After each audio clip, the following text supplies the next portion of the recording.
যার হাতে গন্ধ তার মুখ বন্ধ। এই বলে কফির মগে একটা চুমুক দিল আর থু ফেলে বলে উঠল, এই ব্ল্যাক কফির তো ব্ল্যাক আমার এত সুন্দর সাদা মনটা কাদা করে দিল। এতে তো কোনো মিষ্টত্বর চিহ্নও নেই। আমায় ছ্যাঁকা দেওয়া ধারা বেটা, দেখবি এই কফিরও বিয়া হইব না। সামিরের পাগল পাগল কথা শুনে সৌরভ একটা শুকনো হাসি দিয়ে বলে উঠল, দোস্ত তুই ঠিক আছিস? পা থেকে গলা ঠিক আছে, মাথাটা গরম ফিল হইতেছে। ও বুঝছি, তোর খিদা লাগছে। তুই তো কোক খাইলে মাথা ঠান্ডা থাকে। আমারও মনে হয়। চল নিচে যাই ডিনার সারতে। এই বলে দুজনে নিচে খেতে চলে গেল। ভোরবেলায় সবাই রেডি হয়ে ড্রয়িং রুমে উপস্থিত হয়েছে ঘুরতে যাবে বলে। কেউ দুলছে তো কেউ সোফায় ঘুমাচ্ছে। তখনই অরিন বেগম আর মেহতাবের দাদি মার্জা বেগম সেখানে উপস্থিত হন। অরিন বেগম সবাইকে উদ্দেশ্য করে বলে ওঠে, তোরা সবাই এখানে বসে দুলছিস কেন? এই ঠান্ডা ওয়েদার ঘুমানোর জন্য best. I am so sleepy. এই বলে হুল্লোড় গ্যাংয়ের সবাই সোফায় বসে পড়ল। আমারে দেখো, বুড়া হয়েছে তবুও কেমন ফিট। তোমাকে জেনারেশন বোঝা মুশকিল। তখনই মেহতাব, মেঘ আর আহতাব অহনা নিচে চলে আসে। সবাই চলে এসেছে, শুধু মেহসান আর টিনা ছাড়া। ওরা কোথায়? খালামণি, মেহসানের কোষ্ঠকাঠিন্য হয়েছে, মিথিলা ওকে রেডি করে আনবে বলেছে, আর টিনা মেকআপ করছে। এই ছেলের কয়দিন আগে ডায়রিয়া, এখন আর এক ঝামেলা। ও যে সারাদিন কি করে জানি না বাবা, আমি ওদের নিয়ে আসি। এই বলে অরিন বেগম মেহসান আর টিনার রুমের দিকে রওনা হয়। সিমরান শাম্মীকে বলে ওঠে, এই আমাদের কথার প্রভাব মেহসানের উপর সত্যি সত্যি প্রভাব ফেলছে না তো? হলেও হতে পারে। এই বলে সাম্মী হেসে দেয়। সিমরান শাম্মীর মাথায় টোকা দেয় আর বলে ওঠে, সৌরভ ভাইয়া ঠিকই বলে, আস্ত একটা আসামি। Yes I am. Orin Begum তখন মেহসান, মিথিলা আর টিনাকে নিয়ে আসে আর সবার উদ্দেশ্যে বলে ওঠে, চলো সবাই গাড়িতে গিয়ে ঘুমাবে, এখন ওঠো। অরিন বেগমের কথা মতো সবাই যার যার সুটকেস নিয়ে বাড়ির বাইরে বের হয়। সৌরভ মিথিলার উদ্দেশ্যে ফিসফিস করে বলে, জান পাখি, তোর সুটকেসটা আমি নিয়ে আমাকে দাও। সৌরভ, কেউ শুনে ফেলবে। শুনলে শুনো, কি হবে? তখন শাম্মী বলে ওঠে, ভাইয়া, তোমরা কি এত কথা বলছো? গাড়িতে উঠো। এই বলে শাম্মী গাড়িতে উঠে পড়ে। আস্তে আস্তে সবাই গাড়িতে উঠে পড়ে। অরিন বেগম, মার্জা বেগম, অহনা আর আহতাব এক গাড়িতে উঠে পড়ে, আর বাকি ছোট সদস্যরা এক গাড়িতে। এখন শুধু মেঘ, টিনা আর মেহতাব বাকি, তাই তারা কি করবে? তখন সৌরভ বলে ওঠে, এখানে কাপড় আলাও না, তুই আর মেঘ বরং তোর জিপে করে আয়। ওকে, আমি আর মেঘ তাহলে জিপে করে আসছি। এই বলে মেঘ আর মেহতাব জিপে উঠে পড়ে। তখনই টিনা বলে ওঠে, আমিও বরং মেহতাবের সাথে চাই। এই বলে জিপে উঠতে যাবে, তখনই সিমরান টিনার হাত ধরে বলে ওঠে, এখানে সিঙ্গেলদের অ্যালাউ নেই, তুমি বরং আমাদের গাড়িতে ওঠো, ওখানে সিঙ্গেল অ্যালাউ আছে। সিমরানের কাছে মেহতাব সহ সবাই বেশ খুশি হয়। টিনা রাগ করে সৌরভদের গাড়িতে উঠে পড়ে। মেহতাব সিমরানকে উদ্দেশ্য করে বলে, thank you my sis. Not mention. তারপর সবাই গাড়িতে উঠে পড়ে। সবার গাড়ি আগে চলে যায়। মেহতাব জিপ আস্তে করে চালাতে থাকে। তা দেখে মেঘ বলে ওঠে, গাড়ি এত আস্তে চালালে আমাদের পৌঁছাতে 2 দিন লেগে যাবে। তুমি চাইলে সারা জীবন এই গাড়িতেই কাটিয়ে দেবো। আপনার থেকে এটা আশা করা বাকি ছিল। মেঘের কথার প্রতি উত্তরে মেহতাব একটা হাসি দিয়ে গাড়িটা থামিয়ে দিল। গাড়ি থামালেন কেন? মেঘের কথার কোনো জবাব না দিয়ে মেঘ নিজের ব্ল্যাক জ্যাকেটটা খুলে মেঘের হাতে দিয়ে বলল, এটা পরে নাও, গাড়ি জোরে চালালে ঠান্ডা লাগবে। মেঘ মেহতাবকে জ্যাকেটটা ফেরত দিয়ে বলল, আমার ঠান্ডা লাগবে না, আপনি পরে নিন। আমার ঠান্ডা সহ্য করার ক্ষমতা আছে। As you wish. এই বলে মেহতাব গাড়ি স্টার্ট দিল আর স্পিড বাড়িয়ে দিল। এর কারণে মেঘের খুব ঠান্ডা লাগা শুরু করলো। মেঘ মেহতাবের থেকে জ্যাকেটটা নিয়ে নিজে পরে নিল আর বলল, আমি আমার কথা ফিরিয়ে নিলাম। মেঘের কাণ্ড দেখে মেহতাব মুচকি একটা হাসি দিল আর জিপ চালানোতে মনোযোগ দিল। বেশ অনেকটা পথ চলার পর মেহতাব লুকিং মিররে মেঘের দিকে তাকালো। সে জিপের জানালার পাশে হেলান দিয়ে ঘুমিয়ে পড়েছে। মেহতাব গাড়িটা ব্রেক করে এক সাইডে পার্ক করলো আর মেঘের দিকে এক দৃষ্টিতে তাকিয়ে রইল। সে ঘুমে মগ্ন হয়ে আছে। একজোড়া চোখ যে এক দৃষ্টিতে তার দিকে তাকিয়ে আছে, তার সেদিকে কোনো খেয়াল নেই। মেহতাব মেঘের মুখে পড়ে থাকা চুলগুলো পরম যত্নে সরিয়ে দিল। তারপর মেঘের মাথা তার ঘাড়ে রেখে তার বাম হাত মেঘের কোমরে রেখে গাড়ি চালানো শুরু করলো। সৌরভদের গাড়িতে সবাই বেশ মজা করছিল, শুধু টিনা বাদে। তা গাড়ির সবাই লক্ষ্য করছিল। তারা টিনাকে সহ্য করতে পারলেও তাদের মেহতাব আর মেঘের ভালোর জন্য টিনাকে বোঝানো উচিত। সবাই তাদের মেসেঞ্জার গ্রুপে এ নিয়ে আলোচনা করছিল। সবশেষে মিথিলা কোনো কিছু না ভেবে টিনার উদ্দেশ্যে বলা শুরু করলো। টিনা, আমি জানি তুমি মেহতাব ভাইয়াকে ভীষণ ভালোবাসো, এটা ঠিক। তোমার সাথে আমাদের অত মেলামেশা নেই, কিন্তু তার মানে এই নয় আমরা তোমাকে অপছন্দ করি। দেখো, মেহতাব ভাইয়া আর মেঘ ভাবি নতুন বিয়ে করেছে, তাদের মধ্যে অশান্তি হোক তা কেউই আমরা চাই না। তুমি মেহতাব ভাইয়াকে সত্যিই ভালোবাসো, সেটা আমরা কেউই অবিশ্বাস করি না। তুমি যদি মেহতাব ভাইয়াকে সত্যিকারের এক বিন্দু ভালোবেসে থাকো, তাহলে তুমি তাদের মধ্যে কোনো ঝামেলা ক্রিয়েট করবে না। আমি তোমাকে হুমকি দিচ্ছি না, এটা আমার অনুরোধ। প্রকৃত ভালোবাসা এটাই, সে ভালোবাসায় তুমি তোমার ভালোবাসার মানুষকে না পেলেও তার খুশিতে খুশি থাকবে, তার দুঃখে কষ্ট পাবে। তুমি হয়তো আরো ভালো কিছু ডিজার্ভ করো, তুমিও একদিন তোমার মনের মানুষ পেয়ে যাবে। সবসময় তোমাকে ভালোবাসবে, তোমার পাশে থাকবে, তোমার অনুভূতি বোঝার চেষ্টা করবে, তোমার সুখে দুঃখের সাথী হবে, নিজের সবটুকু দিয়ে তোমাকে আগলে রাখবে। আমি চাই তুমি তাকে খুব তাড়াতাড়ি পেয়ে যাও, আর আমরা সবাই তোমার পাশে আছি। মিথিলার এতগুলো কথা শোনার পর সবাই তার দিকে অবাক দৃষ্টিতে তাকিয়ে আছে। সৌরভ সামিরকে একটা চিমটি কেটে বলে উঠল, আমি স্বপ্ন দেখছি না তো? আও ভাই, তুই আমারে মারবি নাকি? আমি এখনো কারো হাসির কারণ হইতে পারি নাই, অন্তত কারো দুঃখের কারণ হতে চাই। ভাই, আমি এটা বুঝতেছি না, মিথিলারে কোনো রোমান্টিক শাকচুনি ধরলো নাকি? মুখ সামলা শিয়াম, নাইলে এতিমখানা দিয়াম। দোস্ত, তোর বাজে কবিতার থেকে ওই জায়গা হাজার গুণ ভালো। ভাইয়েরা বোনেরা, মিথু আপু কোনো রোমান্টিক রোগে আক্রান্ত হয়েছে। তাই হবে হয়তো। যাই হোক, মিথিলা পর রোমান্টিক অসম্ভব। ওরে আমরা ছোটবেলা থেকে দেখে আসতেছি, এই প্রথম ও কোনো বাসন দিল, তাও আর ভালোবাসা নেই।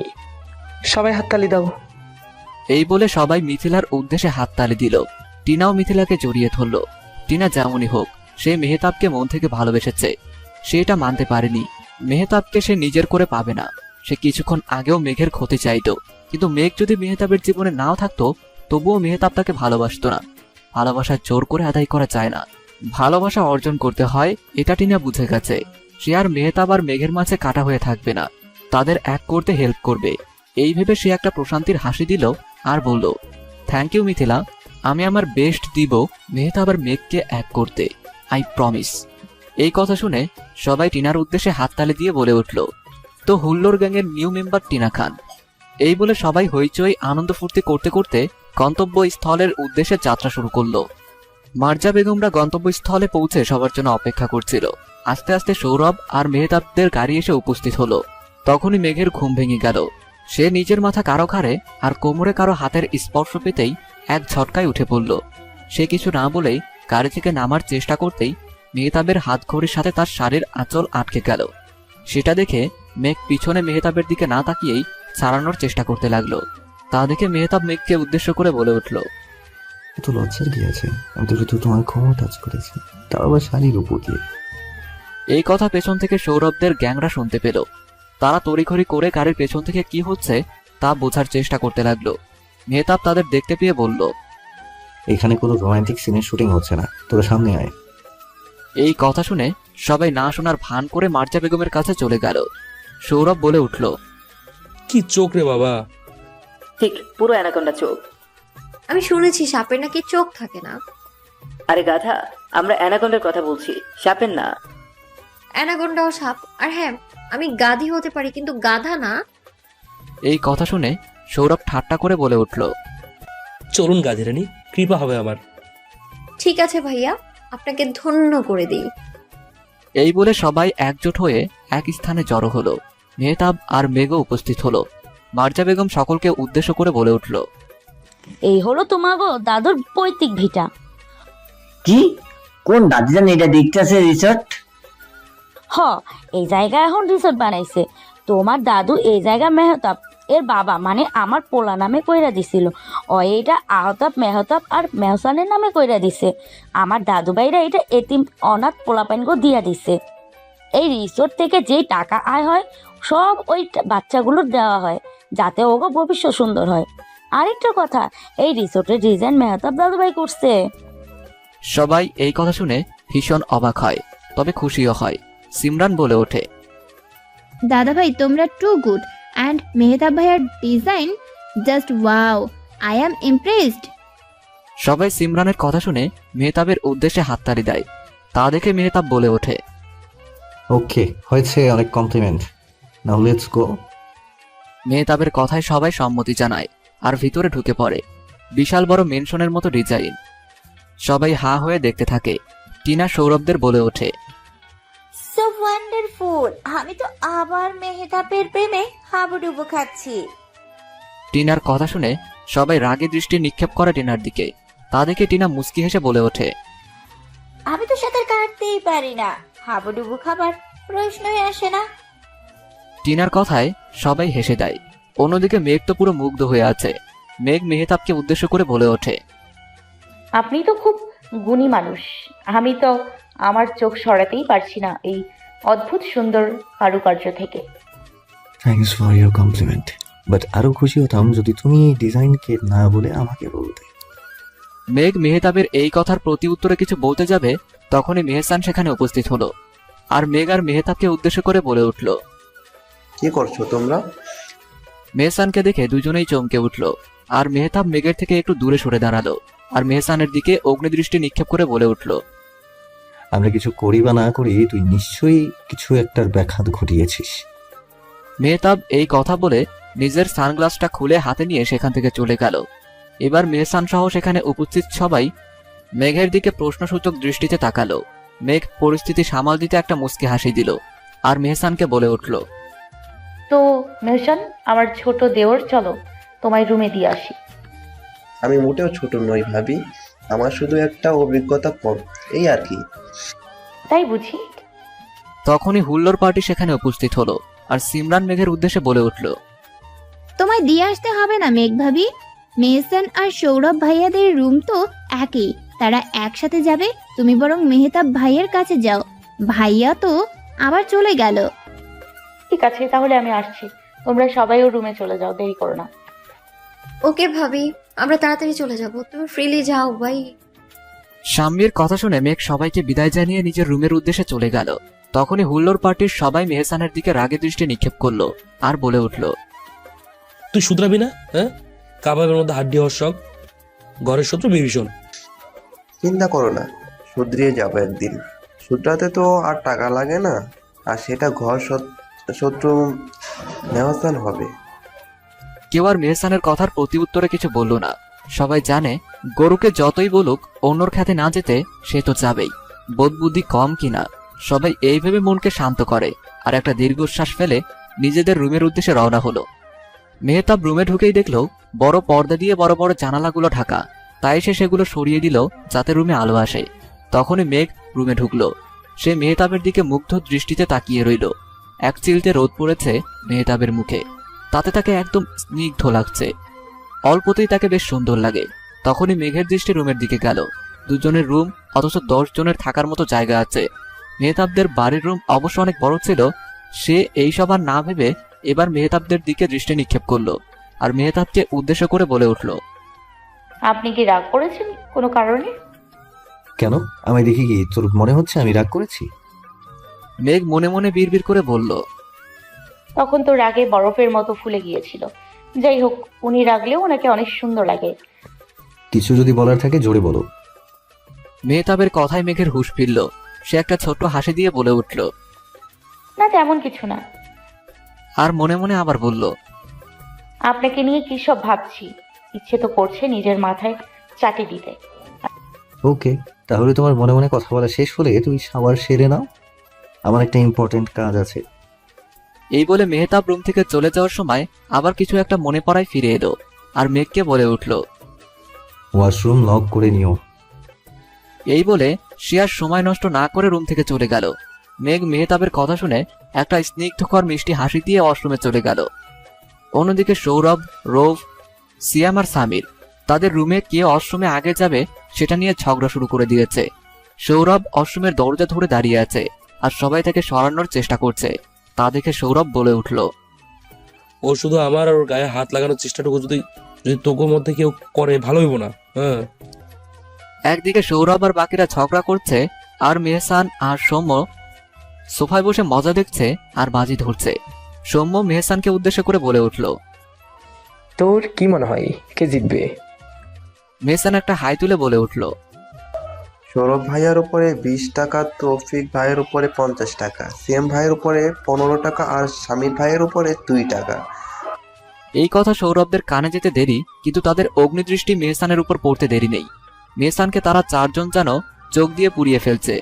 মেহসান একটা ঢোক গিলল আর রুম থেকে যেতে যেতে সুর দিয়ে বলে উঠল, টয়লেট তুমি বলে দাও তুমি কার? 4 জন মানুষ একটি টয়লেটের দাবিদার। এই কথা বলে মেহসান যাওয়ার সময় সবাই পা থেকে জুতা খুলে ছুঁড়ে মারল মেহসানের দিকে। মেহসান জুতোগুলো এড়িয়ে রুমে থেকে দৌড়ে বাইরে চলে গেল। মেহসান যাওয়ার সময় সবার প্রতি জোড়া জুতো থেকে একটি জুতো নিয়ে দুষ্টু হাসি দিয়ে রুম থেকে চলে গেল। এবার সৌমিক বলে উঠল, তোমরা থামবে না নাকি? বাচ্চাদের মতো করছো। ওয়াশরুমটার উপরে কি যে অত্যাচারটা নিয়ে চালাচ্ছ তোমরা। আমি বরং চলে যাই, আমার দ্বারা আর দেখা সম্ভব নয়। আমি প্রস্থান করিলাম। তোমাদের কি পানি শুভেচ্ছা। এই বলে সৌম্য চলে গেল। সবাই সেই দিকে দৃষ্টি নিক্ষেপ করতেই সেই সুযোগে রৌফ ওয়াশরুমে ঢুকে দরজা বন্ধ করে দিল। আর বাকিরা রাগ করলেও আর দাঁড়ানোর ক্ষমতা না থাকায় নিচে পাবলিক ওয়াশরুমে যাওয়ার জন্য একসাথে দৌড় দিল। মেঘ সাহস শেষ করে শাড়ি গায়ে পেঁচিয়ে ওয়াশরুম থেকে বের হয়েছে। ওয়াশরুমে শাড়ি ঠিকভাবে পরতে পারেনি, তাই সে কিছু না ভেবে আয়নার সামনে দাঁড়িয়ে শাড়ির কুচিগুলো ঠিক করতে থাকলো। হঠাৎ সেই সময় মেহতাব রুমে প্রবেশ করলো আর মেঘকে শাড়ি ঠিক করতে দেখে পিছনে ঘুরে দরজার দিকে মুখ করে দাঁড়িয়ে মেঘকে উদ্দেশ্য করে বলে উঠল, I'm sorry, I didn't notice you. মেহতাবের কণ্ঠস্বর পেয়ে মেঘ নিজের শাড়ি গায়ে দিয়ে যেই ওয়াশরুমে প্রবেশ করবে তখনই শাড়ির সাথে গা পেঁচিয়ে ঠাস করে পড়ে গেল। মেহতাব শব্দ পেয়েই পেছনে ফিরে তাকালো আর দেখলো মেঘ নিচে পড়ে গিয়ে কোমরে হাত দিয়ে রেখেছে। সে মেঘকে কোলে তুলে বিছানায় শুইয়ে দিল আর বলে উঠল, দরজা লক করনি কেন? আমি বুঝতে পারিনি আপনি এসে পড়বেন, আমি দুঃখিত। যাই হোক, কোমরে কি ব্যথা করছে? না, অত ব্যথা করছে না, সামান্য একটু। ব্যথা করছে বললেই পারো, এত লজ্জার কি আছে? তখন মিথিলা, শাম্মী আর সিমরান রুমে প্রবেশ করলো আর সিমরান বলে উঠল, কে ব্যথা পেয়েছে? তোর ভাবি আর কে? এখন কেমন আছো ভাবি? তেমন কিছু হয়নি।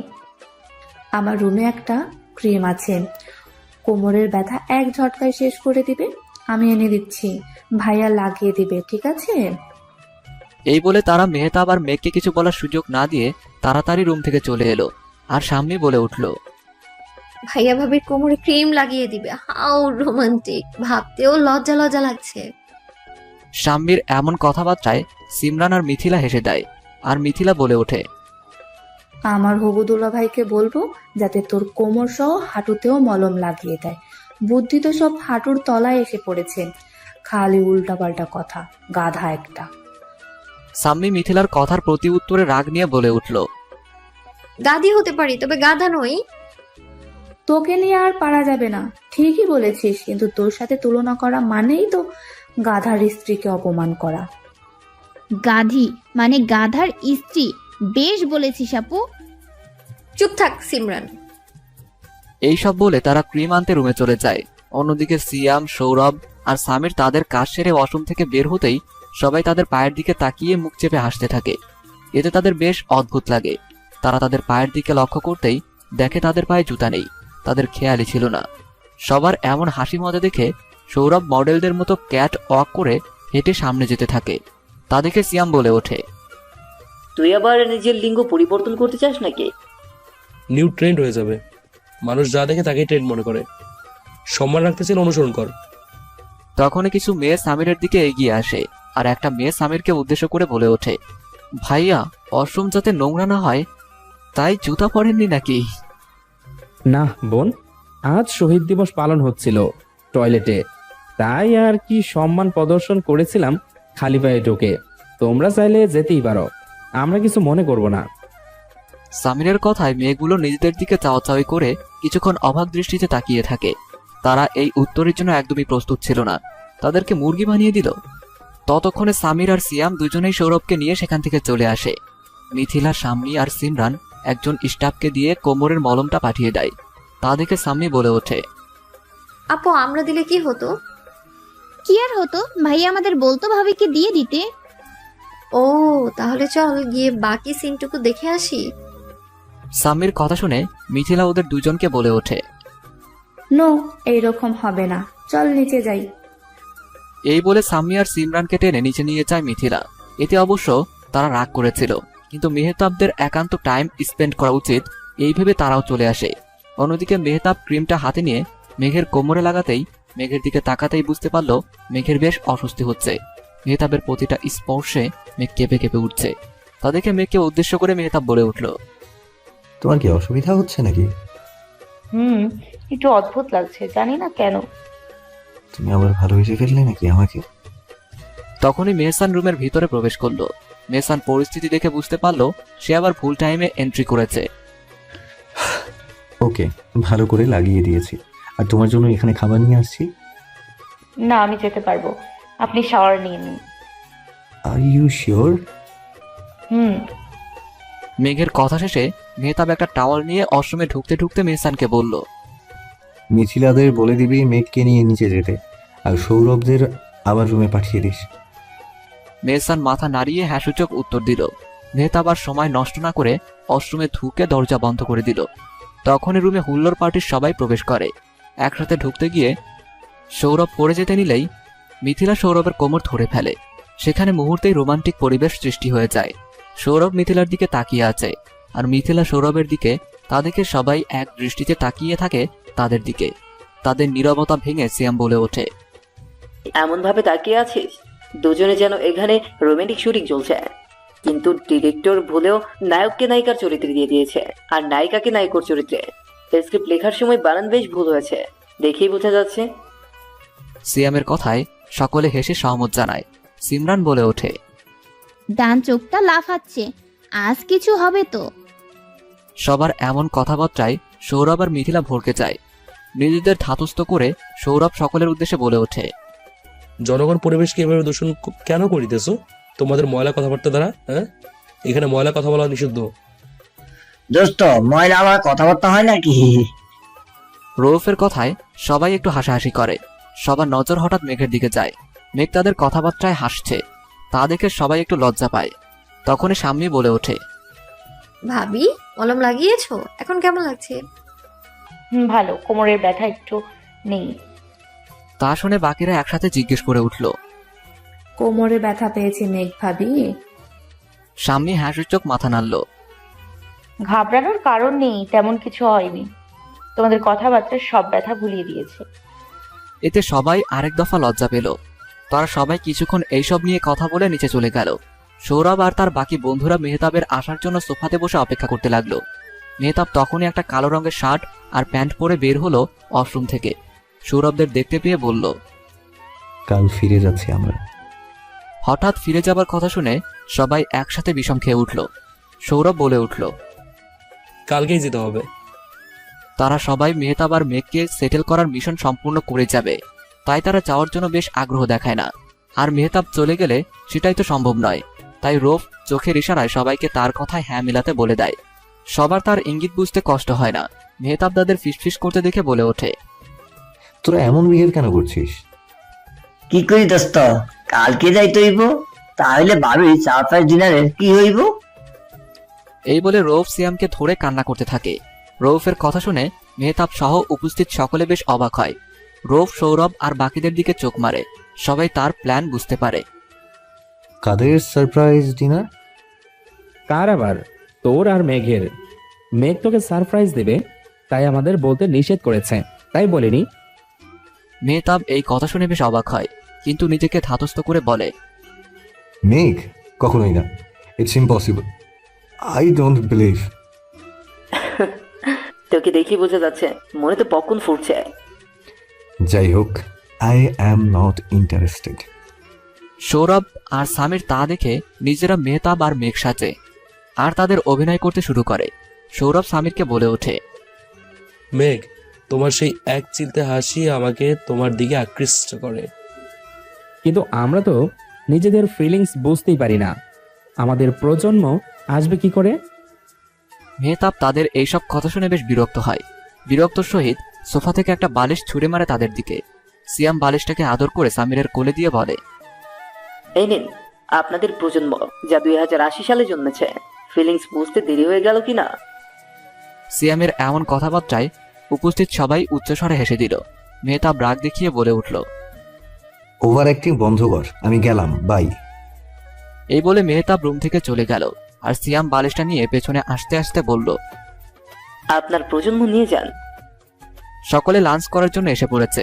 সবাই মেহতাব আর সৌরভদের আসার জন্য খাবার টেবিলে বসে অপেক্ষা করছে। মেহতাবরা নিচে নামতেই তারা সকলে নিজেদের জায়গায় বসে পড়লেন। মেহতাব সহ সকলে উপস্থিত হয় অরিন বেগম বলে উঠলেন, আমি আর তোমার দাদি চলে যাব আজকে। তোমরা বরং আরো 2 দিন ঘুরে তারপর এসো। কিন্তু কেন?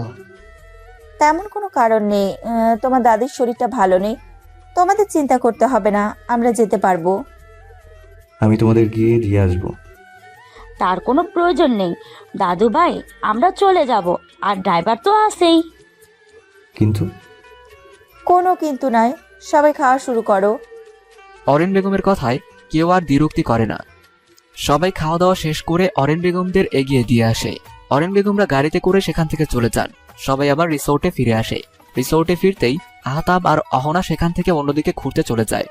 বাকিরা সবাই বাগানের দিকে হাঁটতে শুরু করে। কিছুক্ষণ পর মেহতাব আর মেয়েকে রেখে সবাই সেখান থেকে চলে আসে। আর মেহসান বলে ওঠে, আমরা পালাচ্ছি কেন? ঠিক আছে, কিন্তু মিথিলা আপু আর সৌরভ ভাইয়া কোথায়?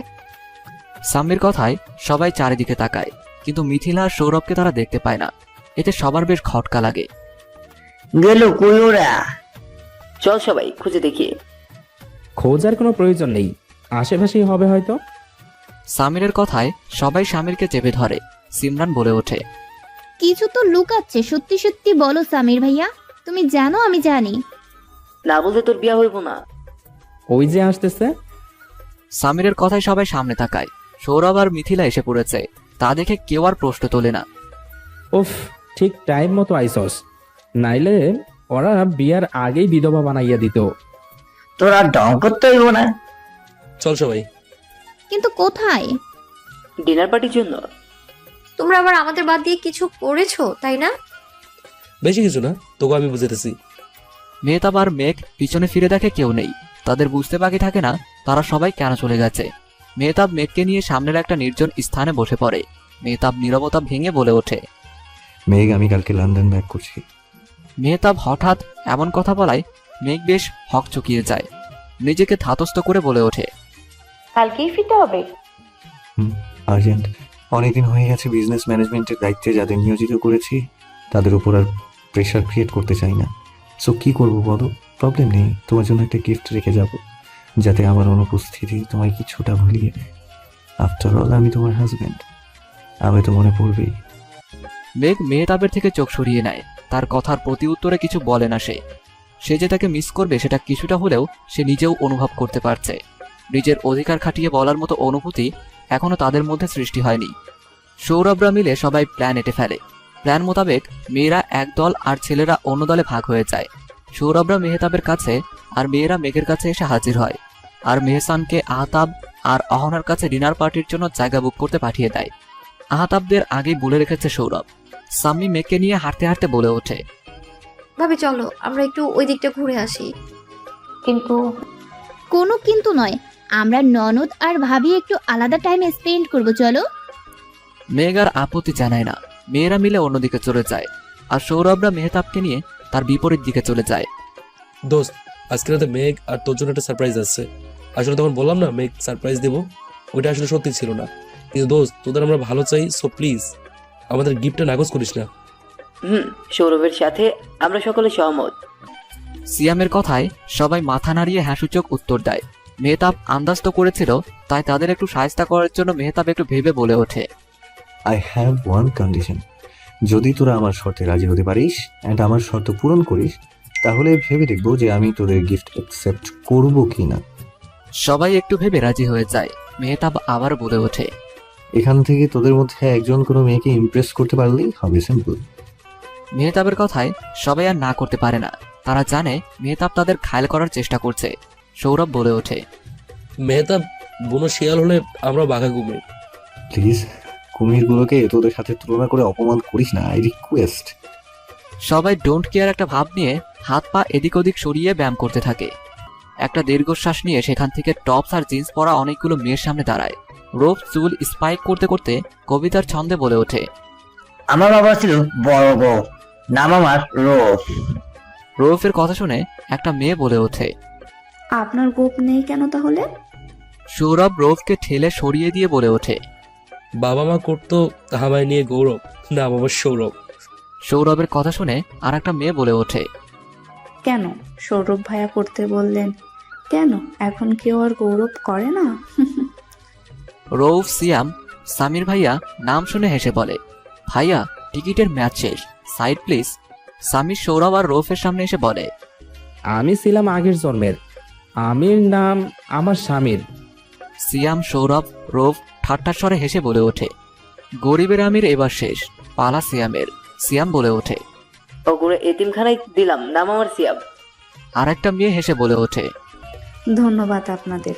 3 জন লোক দরকার ছিল এতিমখানা পরিষ্কার করার জন্য, আর এখানে 3 জনের সাথে একজনকে ফ্রিও দিচ্ছে।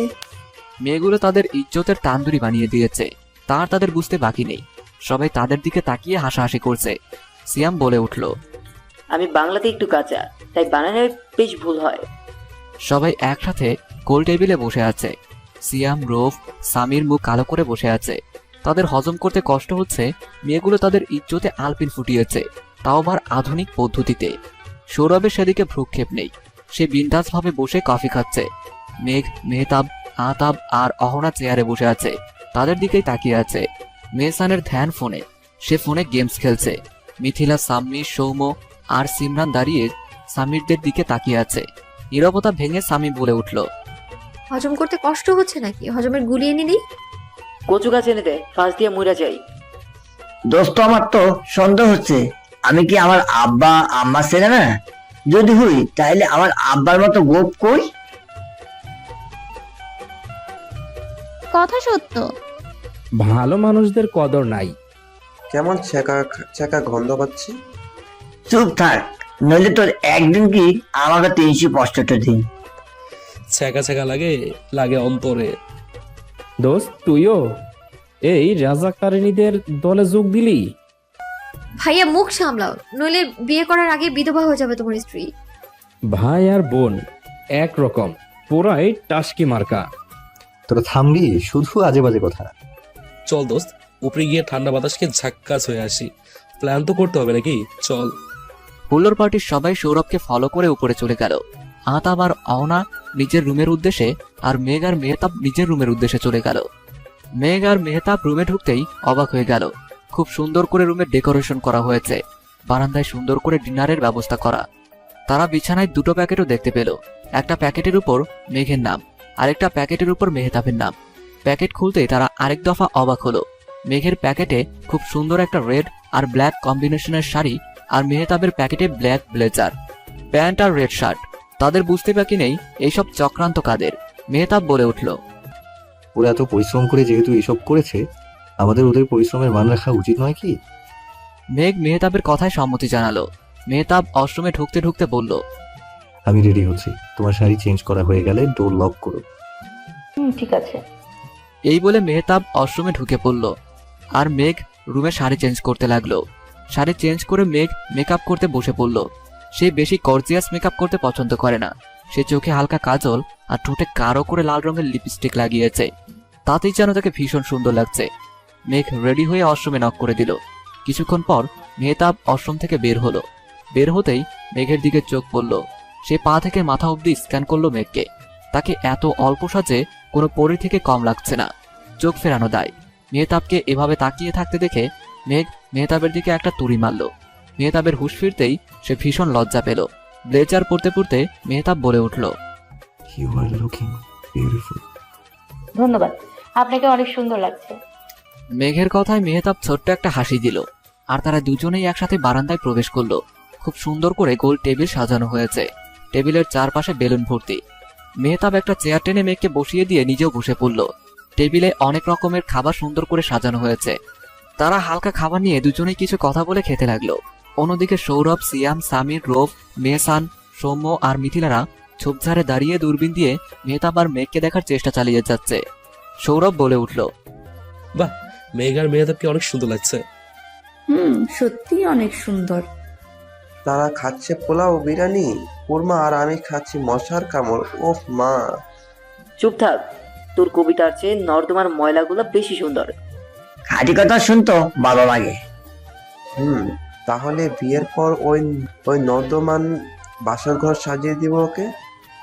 সহমত আমি। এই কথা শুনে রৌফ আর সিয়াম মেহসান আর সৌমের মাথায় চাটি মারল। সবারটাই ঠিক আছে, শুধু মিথিলা আপুর হবু বরের পোড়া কপাল। ঠিক আছে আপু। সৌরভ মিথিলার দিকে আর চোখে তাকিয়ে প্রশ্ন তুলে বলল, কেন বোনেরা আমার? কেন আবার? মিথিলা আপু যেই রকমের আনরোম্যান্টিক তা আমরা সবাই জানি, নয়তো কি? সিমরানের কথায় সবাই মাথা নেড়ে সম্মতি জানালো।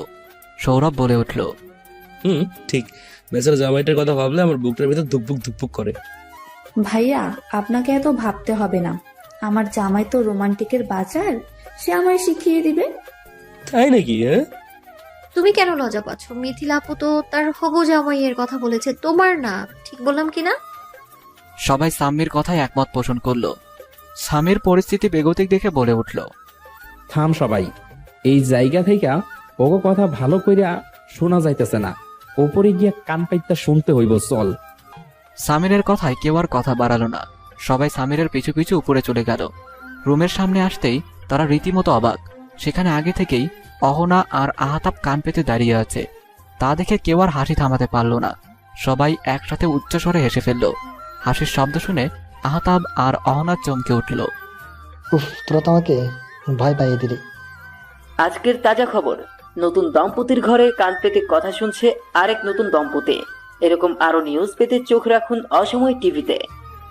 সিয়ামের কথায় সবাই আরেক দফা হেসে নিল। চলো আমরাও শুনি।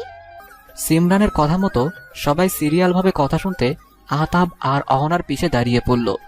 আশেপাশে সবাই তাদের কাণ্ড দেখে মুখ টিপে হাসতে লাগলো। তাদের ওইদিকে কোনো ভ্রুক্ষেপ নেই, তারা সবাই কথা শুনতে ব্যস্ত।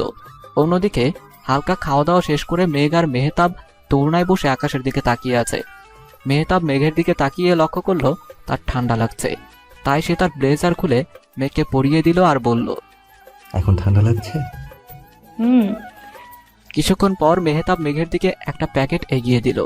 মেঘ অবাক দৃষ্টিতে মেহতাবের দিকে তাকিয়ে প্যাকেটটি হাতে নিল। প্যাকেট খুলতেই সে হতভম্ব হয়ে গেল। এটা তো অ্যাপয়েন্টমেন্ট লেটার, স্কুলের শিক্ষিকা পদে নিয়োগ হওয়ার। অহনা আপু আর তোমার দুজনের জন্য। আপনি কি করে জানলেন আমাদের দুজনের স্বপ্ন শিক্ষিকা হওয়ার? এটা কোনো কঠিন কাজ ছিল না, আর এমনিতেও আমি লন্ডন ব্যাক করব, তুমি যাতে তোমার হাজব্যান্ডকে বেশি মিস না করো সেই প্রস্তুতি। তাই ভাবলাম তোমায় একটু ব্যস্ত করে যাই। কেন, তুমি খুশি নও? খুশি, ভীষণ খুশি, থ্যাংক ইউ সো মাচ। আমি তো ভাবছিলাম ওই দিনের মতো আবার আই লাভ ইউ বলে না ফেলো। মেহতাবের কথায় মেঘ ভীষণ লজ্জা পায়। লোকটা লজ্জায় ফেলতে উস্তাদ। লজ্জা পেতে দেখে মেহতাব বলে উঠল, তোমার লজ্জা পেতে দেখে ভীষণ ভালো লাগে, জানি না কেন। মেহতাবের কথায় মেঘ এই নিয়ে আরেক দফা লজ্জা পায়। দরজায় কিছু শব্দ শুনে মেহতাব আর মেঘ দৌড়া থেকে উঠে পড়ে। মেহতাব দরজা খুলতেই আহতাব, অহনা সহ সবাই একসাথে হুমড়ি খেয়ে পড়ে। সবাইকে এভাবে একসাথে দেখে মেঘ আর মেহতাব অবাক দৃষ্টিতে তাকিয়ে থাকে। আহতাব মুচকি হেসে ইতস্তত করে বলে ওঠে, আতা গাছের তোতা পাখি ডালিম গাছের মৌ, তুমি থাকো আমি যাইব। বলতে দেরি, কিন্তু আহতাবের দৌড় দিতে দেরি না। আহতাবের কাণ্ড দেখে সবাই হাঁ করে তাকিয়ে রইল। সবাই মেহতাবের রুমে চুপচাপ বসে আছে। সৌরভ, রৌফ, সামির, সিয়াম সোফায় বসে নিজেদের দিকে চাওয়াচাওয়ি করছে। সৌম্য আর মেহসান বিছানায় আছোয়া হয়ে শুয়ে আছে। সাম্মি, সিমরান, মিথিলা বেতের টুলে বসে আছে। অহনা মেঘের পাশে বসে আছে। নীরব পরিবেশ। সবাইকে এভাবে দেখে মেহতাব বলে উঠল, তোরা সবাই একসাথে দরজায় কান পেতেছিলি কেন? আর ভাবি, শেষমেশ তুমি আর ভাইয়া ওদের দলে যোগ দিলে। I can't believe it. Mehtab, কি বলতো, আমি আসতে চাইনি। তোমার ভাইয়া দেখতে মানে শুনতে চাইছিল তোমাদের মধ্যে এই সম্পর্ক নর্মাল কিনা। এছাড়া আমরা নির্দোষ। ভাবি, দোষ নির্দোষ প্রমাণ করছো কেন? হ্যাঁ, এটা কি কোর্ট?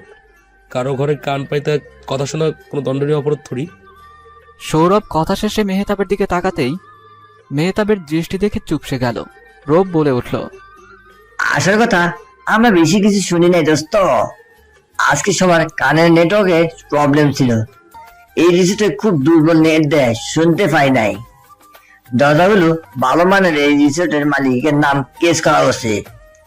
নাম মেহতাব চৌধুরী, 6 ফুট উচ্চতা, গায়ের রং ফর্সা, জিম করা বডি, সিল্কি চুল। এইটার বর্ণনার সার্টিফিকেট যান খুঁজুন আর কেস চুকে দিন। ভাইয়ের প্রশংসার বেলায় কোন ত্রুটিই থাকে না। আই এম তো বিস্মিত। সিয়ামের কথা শুনে সবাই মুচকি একটা হাসি দিল। পরক্ষণে রৌফের মনে পড়ে যায় এই রিসোর্ট তো মেহতাবদের নিজেরই, মার কাছে মাসের বাড়ির গল্প আর কি। আমার মনে হয় ফার্নিচারগুলো কাকুলি ফার্নিচার, দামে কম মানে ভালো, তাই না দোস্ত? এই সামিরের মাথায় কেউ শিলা পাথর ঘষত, হ্যাঁ? তবুও যদি ধার হয়ে একটু বুদ্ধি হয়। তবু বুদ্ধি হবার নয়, মরিচা পড়ে গেছে, কি আর করার বলো। চুপ থাক তোরা। আসল কথা, আমরা নিতান্তই ভদ্র ছেলে দোস্ত। মেয়েগুলোর সাথে মিশে আমরা নষ্ট হয়ে গেছি। আগে আমরা ছিলাম ভালো, এখন আমাদের কি হলো? ভাইয়া, আমাদের নামে কি আজে বাজে কথা বলছো? ওইসব তোমাদের দোষ। ঠিক, আমাদের নামে আজে বাজে কথা বলে ভাইয়ার কান ভাঙাচ্ছ। এইসব প্ল্যান তো তোমাদের ছিল, আমাদের নয়। আমাদের মিস ইউজ করেছো। তোমরা কি পুকুরে ধোয়া তুলসী পাতা, মির্জাফর সবগুলো? মেয়েরা আর কিছু বলতে যাবে, মেহতাব তাদের থামিয়ে দিয়ে বলে উঠল, ফর গড সেক, তোরা থাম সবাই।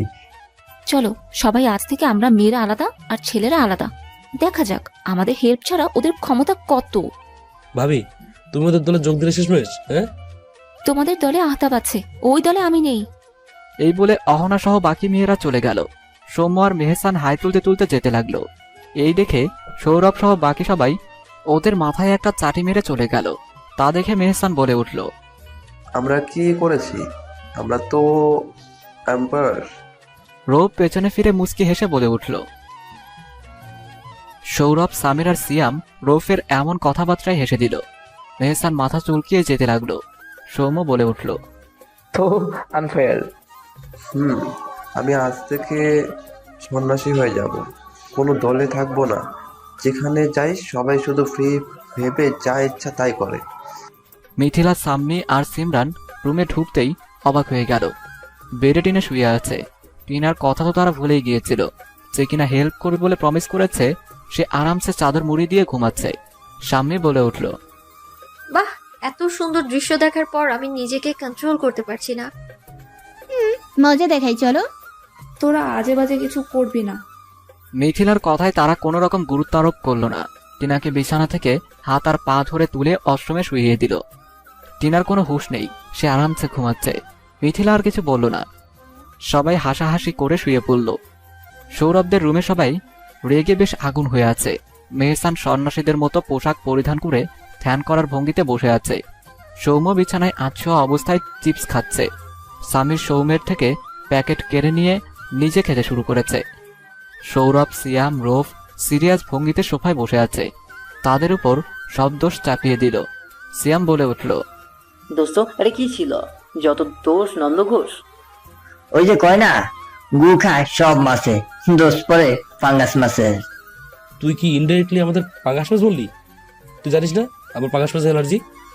এই কথা শুনে মেহসান ধ্যানরত অবস্থায় ঠোঁট কামড়ে নিজের হাসি থামাতে লাগলো। সামির বিষম খেয়ে উঠল। সৌম্য পানি দিতে গিয়ে সব পানি সামিরের গায়ে ঢেলে দিল।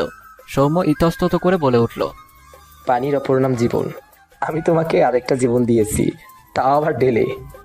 সামির রাগে গজগজ করে বলল, সোম, তোরে আজ বানামো আমি মোমো। ভালো লাগে না সবসময়, এত কাই কাই করো কেন? তোকে পরে দেখছি।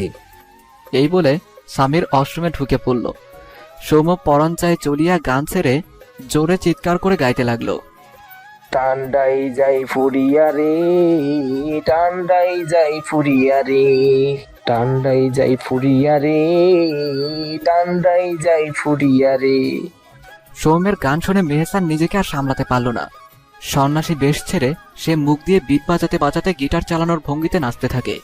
ওদের এলোপাথারি ভাবে নাচ দেখে রূপ বলে ওঠে, দাদের কাছে শুনছিলাম বড় বয়সে পাটের ব্যবসা, আর এখন দেখি কিসের বয়সে মরি ব্যবসা করতে হইব গো।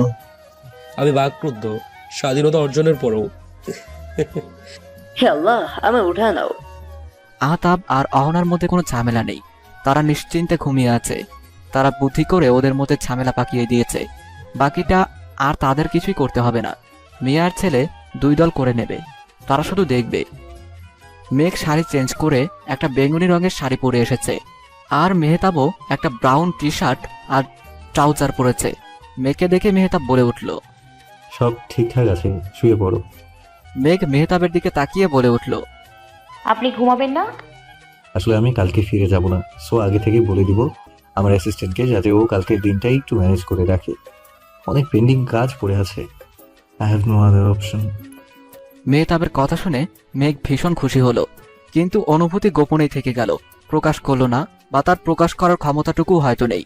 মেঘের কোনো প্রতিক্রিয়া না দেখে মেহতাব ভ্রুকুচকে বলে উঠল, তোমার হাজব্যান্ড তার ওয়াইফের জন্য থেকে যাচ্ছে। ওয়াইফের তো খুশি হয়ে হাজব্যান্ডকে জড়িয়ে ধরা উচিত নয় কি? মেহতাবের কথায় মেঘ বিস্মিত ভঙ্গিতে তাকিয়ে রইল মেহতাবের মলিন মুগ্ধকর মুখের পানে। শীতের মৌসুম, ভোরের রৌদ্রোজ্জ্বল মিষ্টি সকাল, সূর্যের দেখা মেলেনি, কাচের জানালাগুলো বড় বড় পর্দা দ্বারা আবৃত। মেঘ আর মেহতাব বিছানায় শুয়ে আছে। মেঘ ছোট বাচ্চাদের মতো মেহতাবের উষ্ণ দেহতে মুখ ডুবিয়ে শুয়ে রয়েছে। কখন সে এক বুকে ঠাঁই নিয়েছে কারোরই জানা নেই। কনকনে শীত তাদের মধ্যে দূরত্ব ঘুচিয়ে দিয়েছে। হুল্লোড় পার্টি থাকলে শীতকে পা ধরে সালাম করত। গালে কিছুর খোঁচা খেতেই ব্যথায় কুকরিয়ে উঠল সে। বলিষ্ঠ হাতের বাঁধনগুলো আরো শক্তপোক্ত হলো। মেহতাবকে নিজের সন্নিকটে দেখে চমকে উঠল। অনাকাঙ্ক্ষিত ঘটনা ও ব্যথায় মেঘ চেঁচিয়ে উঠল। মেহতাব পরিস্থিতি বোঝার জন্য ঘুমে মগ্ন অবস্থায় শোয়া থেকে উঠে পড়ল। চুলগুলো কপালে এলোমেলো ভাবে পড়ে আছে, তবুও তাকে সুদর্শন পুরুষ বলা যায়। মেহতাবের নজর গেল খাটের পাশে পড়ে থাকা সুন্দরী রমণের দিকে। মেঘ গালে হাত ডলতে ডলতে নিচে বসে আছে। মেহতাব জিজ্ঞাসু দৃষ্টিতে তাকিয়ে রইল, বলে উঠল, মেঘ কিছু বলল না। কিছুক্ষণ নীরব থাকার পর একটা টাওয়াল নিয়ে ওয়াশরুমে চলে গেল। মেহতাব উত্তরে আসা না করে শোয়া থেকে উঠে চুলগুলো ঠিক করতে করতে সৌরভদের ওয়াশরুমের দিকে চলে গেল। রিসোর্টের টপ ফ্লোর অর্থাৎ ছাদে ছোট্ট ছোট্ট গোল টেবিলে মেহতাব আর তার বন্ধুরা বসে আছে। নিচে বসে আছো কেন? মেঘ কিছু বলল না। কিছুক্ষণ নীরব থাকার পর একটা টাওয়াল নিয়ে ওয়াশরুমে চলে গেল। মেহতাব উত্তরের আশা না করে শোয়া থেকে উঠে চুলগুলো ঠিক করতে করতে সৌরভদের ওয়াশরুমের দিকে চলে গেল। রিসোর্টের টপ ফ্লোর অর্থাৎ ছাদে ছোট ছোট গোল টেবিলে মেহতাব আর তার বন্ধুরা বসে আছে। সৌরভ সামিরকে গুতিয়ে কিছু একটা জিজ্ঞেস করতে বলল। সামিরের সেই দিকে মনোযোগ নেই, তার অস্তিত্ব টিকিয়ে রাখা টেবিলের উপর সুন্দর করে সজ্জিত খাবার খাচ্ছে সে। সিয়াম ব্যায়াম করছে, রূপ ছাদে দৌড়াচ্ছে। মেহতাব ফোনে নিউজ দেখছে আর কফি খাচ্ছে। সবাই নিজেদের কাজে ব্যস্ত, শুধু সৌরভ নিজে ছাড়া। সৌরভ বলে উঠল, পেটুক স্বামীর খাবারগুলোকে আত্মরা করা বন্ধ কর। আর সাকিনের স্বামী মর্নিং দৌড় বন্ধ কর। এতিমখানার এটিএম ব্যায়াম করা থামা বলছি। সবাই এদিকে আয়। সৌরভের কথায় সকলের মুখ চুপসে গেল। মেহতাব ধোয়া ওটা কফির মগটা সাইডে রেখে দিয়ে বলল, প্লিজ নতুন কোনো ঝামেলা ক্রিয়েট করিস না, অনেক কাজ বাকি। I am so busy. রূপ বলে উঠল, দোস্ত, এই পৃথিবীতে সৌরভ আজ পর্যন্ত যত ঝামেলা আবিষ্কার করেছে, ওই আবিষ্কার সম্পদ দিয়া আজ ও উগান্ডার প্রেসিডেন্ট হয়ে যাইত। সৌরভ আফসোসের সুরে বলল, আমি ওই সকল আবিষ্কার উগান্ডার জন্য না করে তোর জন্য করেছি মেহতাব। ভাব আমি কতটা উদারমনের অধিকারী। ও নো, তাইলে আজকেই পাবনায় খবর দিতে হইব। পাবনাই কেন? উগান্ডার প্রেসিডেন্টের তো পাবনার পাগলা গারোতে থাকা উচিত নয় কি? মায়ের কোলে সন্তান আর বনের পশু বনে শোভা পায়। থাম, সমুদ্রের মাঝখানে নাম। What ever. তো আসলে দোস্ত, আমরা কিছু প্রশ্ন করব, তুই তো দিবি। তাইলে আমরা কোনো কথা কি কোনো শব্দ ছাড়া লন্ডনে ব্যাক করবো। এমনিতেও তোদের জন্য অনেক দেরি করেছি, বেশি উল্টাপাল্টা কাজ করলে আই প্রমিস আজই রওনা দেব। মেহতাবের কোনো ভাবাবেগ না দেখে সৌরভ আর বাকিরা 4টা চেয়ার টেনে নিয়ে মেহতাবের সামনে বসে পড়ল। তাতেও মেহতাব গুরুত্ব আরোপ করল না, সে ফোন নিয়ে খাটাখাটি করছে। সৌরভ ফোনটা কেড়ে নিল আর বলে উঠল, দোস্ত, আমার নানার, তার দাদার, তার শ্বশুরের শালীর কসম, শেষ সুযোগ চাই। সবাই চাই চাই বলে সম্মতি জানালো। মেহতাবের অন্য কোনো উপায় না থাকায় বলে উঠল, this is the last chance, okay? Okay. তো আমাদের প্রথম প্রশ্ন করবে লালবাতি টিমের পক্ষ থেকে সিয়াম। সিয়াম একটু নিজেকে ঠিকঠাক করে নিল, একটা শিপ হাতে নিয়ে বলে উঠল, আপনি কি মেঘকে ভালোবাসেন? অপশন রয়েছে: 1 ভালোবাসি, 2 ভালোবাসি, 3 ভালোবাসি, 4 ভালোবাসি। কোনোটিই নয়। এইটা আমার অপশনে ছিল না। দিস ইজ বাজে চিটিং। যেমন প্রশ্ন তেমন উত্তর, চিটিং এর কি দেখলি? দোস্ত, সিয়াম বারবার বাংলা একটু কাঁচা, বরাবরই। লালবাতি ক্ষমা প্রার্থী। এবার চুল কালো টিমের পক্ষ থেকে রৌফ নাই, যার গোফ। করবো আমি বিয়া, তোমাকে দাওয়াত দিয়া। তো আমার প্রশ্ন, ভালোবাসা বলতে কি বুঝেন আপনি? ভালোবাসা? এরকম টাইপ প্রশ্ন করলে আমি কিন্তু চলে যাব। প্লিজ অন্য কিছু আস্ক কর। ওকে, আরেকজন বাকি তো। আহাত পেরুক টিম থেকে সামির, যার দিবা স্বপ্ন হলো সে বাদশাহ আমির। আমি সামির, বয়স 25, একদম খাঁটি সিঙ্গেল। আমার জীবনে 3টি শখ: খাওয়া, খাওয়া আর খাওয়া। আয় সূর্য মামা, বুদ্ধি দিয়ে যা। সামিরের মাথায় একটু বুদ্ধি দিয়ে যা। মাথায় হরলিক্স খাওয়া যদি একটু বুদ্ধি হয়। টেকো মাথায় চুল গজাতে পারলে মস্তিষ্কবিহীন মাথায় বুদ্ধির বীজ লাগানোর কোনো ব্যাপারই না।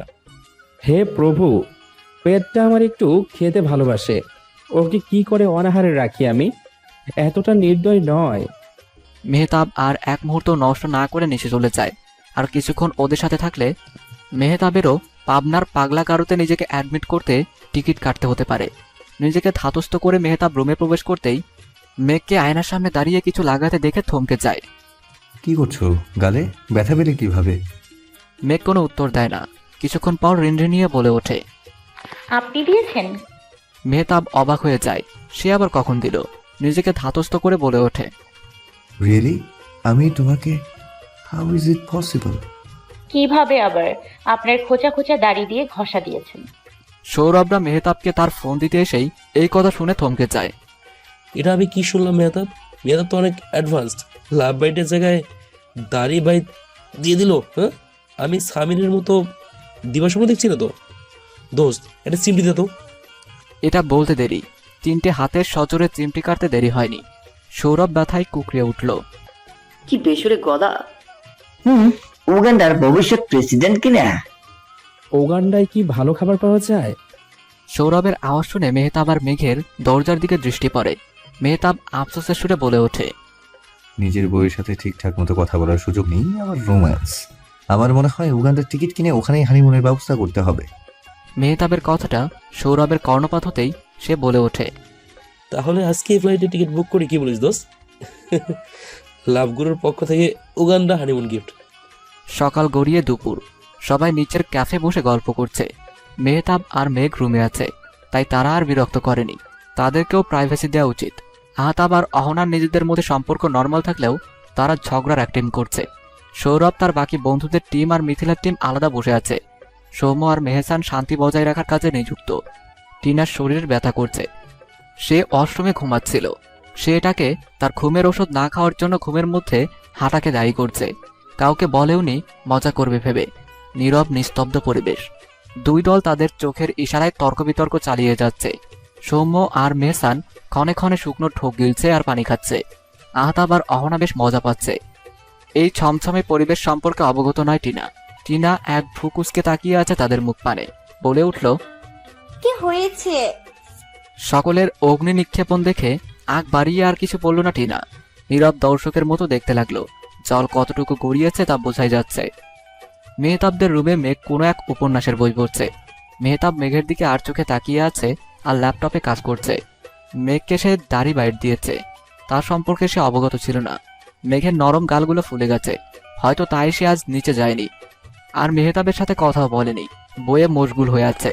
মেহতাবকে আর চোখে তাকিয়ে থাকতে দেখে মেঘ বলে উঠল, কি বলবেন? মেহতাব ইতস্তত করে বলে উঠল, ব্যথা করছে, মেডিসিন এনে দিব? না, ঠিক আছে। ওকে। এই বলে সে রুম থেকে চলে যায়। মেঘ একটা তপ্ত শ্বাস ফেলল। গালে হাত দিতেই ব্যথায় কুকড়ে উঠল। সামান্য ব্যথা, কিন্তু ভীষণ জ্বলছে। সে বই রেখে বারান্দায় খোলা আকাশের পানে তাকিয়ে রইল। লোকটার প্রতি অনুভূতিটা ভালোবাসায় পরিপূর্ণ রূপ ধারণ করেছে তা বুঝতে পারছে মেঘ। অপলক্ষীনভাবে তাকিয়ে থাকতে ইচ্ছে হয় লোকটার মুখের পানে। তার মুখে বিষণ্ণতার ছাপ এই ব্যথার জন্য নয়, বরং তার মন মধ্যেখানে মানুষটিকে নিজের করে না পাবার ব্যথা যার সর্বক্ষণ ধাওয়া করে, উতাল পাতাল করে দেয় তাকে। সে চায় নিজে মেহতাবের ভালোবাসার শিকড়ে জড়ানোর আগে মেহতাব যেন তাকে ভালোবাসার চাদরে মুড়িয়ে নেয়, একটিবার যেন মেয়েকে নিজের অনুভূতি সম্পর্কে অবগত করিয়ে দেয়। বেশি কিছু নয়, একটু ভরসা, আস্থা আর কিঞ্চিত ভালোবাসাই যথেষ্ট। পিছনে কিছু শব্দে ভাবনার ছেদ ঘটে মেঘের। পিছনে তাকাতেই দেখতে পায় মেহতাব এসেছে, হাতে অনেকগুলো প্যাকেটে ফল, চকলেট আর কিছু একটা নিয়ে। জিনিসটা নিয়ে এগিয়ে আসতেই মেঘ জিজ্ঞেস করে, কি এটা? মেহতাব উত্তর দেয় না, বরং মেঘের অনেকটা কাছে চলে আসে। মেহতাবের হৃদস্পন্দনের আওয়াজ শুনতে পারছে সে। মেহতাব বিনা বাক্য খরচ করে একটু ক্রিম বের করে মেঘের গালে লাগিয়ে দেয়। মেঘের দৃষ্টি মেহতাবের মুখের পানে। আর কিছুক্ষণ এভাবে থাকলে সে নির্ঘাত কিছু একটা করে বসবে। ক্রিমটা লাগানো শেষ হতেই সে কোনো রিয়াক্ট না করে সেখান থেকে নিচে চলে গেল। মেঘকে লজ্জা পেতে দেখে মেহতাব আনমনে হাসল, পেছনে চুলে হাত দিয়ে বলে উঠল, লাজুকতা মেয়েদের শোভা পায়। বউ আমার বড্ড লাজুক, একটু বেশি। তাহলে দেরি কিসের? উগান্ডার প্ল্যান টিকিট কেটে ফেলি। কারো আওয়াজ পেয়ে সে দীর্ঘশ্বাস ফেলে বলে উঠল, তোদের কি আর কোনো কাজ নেই? গভীর প্রশ্ন। একটা অ্যাপস খুলবো ভাবছি, ভালোবাসা.com, দামি সস্তা ভালোবাসার বস্তা। মেহতাব কিছু বলল না, ওদের কথায় হাসতে বাধ্য। সবাই এই ভেবে বারান্দার সোফায় বসে পড়ল। রব বলে উঠল, দোস্ত আজকে একটা পার্টি আছে, মেয়েদের থেকে ছেলের জন্য এগিয়ে থাকে। বিরিয়ানি পার্টিতে কি ভালো খাবার পাওয়া যাইবো? তুই বরং বেগুনের সাথে বিয়ে করিস। কুমড়োর সঙ্গে গায়ে হলুদ, ফুলকপির সঙ্গে ফুলসজ্জা, হাত পেরুক একটা। তাহলে খাবো কাকে? এটা তো ভেবে দেখিনি। Good question. সৌরভ আর সামিরের কথায় হাসিতে ফেটে পড়ল সবাই। মেহতাবও তাদের সাথে যোগ দিল। অহনার রুমে বসে আছে সবাই। টিনা সবার হাতে কিছু একটা ধরিয়ে দিল। সবার জিজ্ঞাসুর দৃষ্টি দেখে টিনা বলে উঠল, চিজ, এটাতে শাড়ি আছে হোয়াইট কালার, সবার জন্য। সন্ধ্যায় পার্টি আছে, ছেলেদের থোতা মুখ ভোতা করে দিয়েই ছাড়বো। উফ, এই প্রথম আমার মন জয় করে নিয়েছো টিনা আপু, এক বালতি চুমু।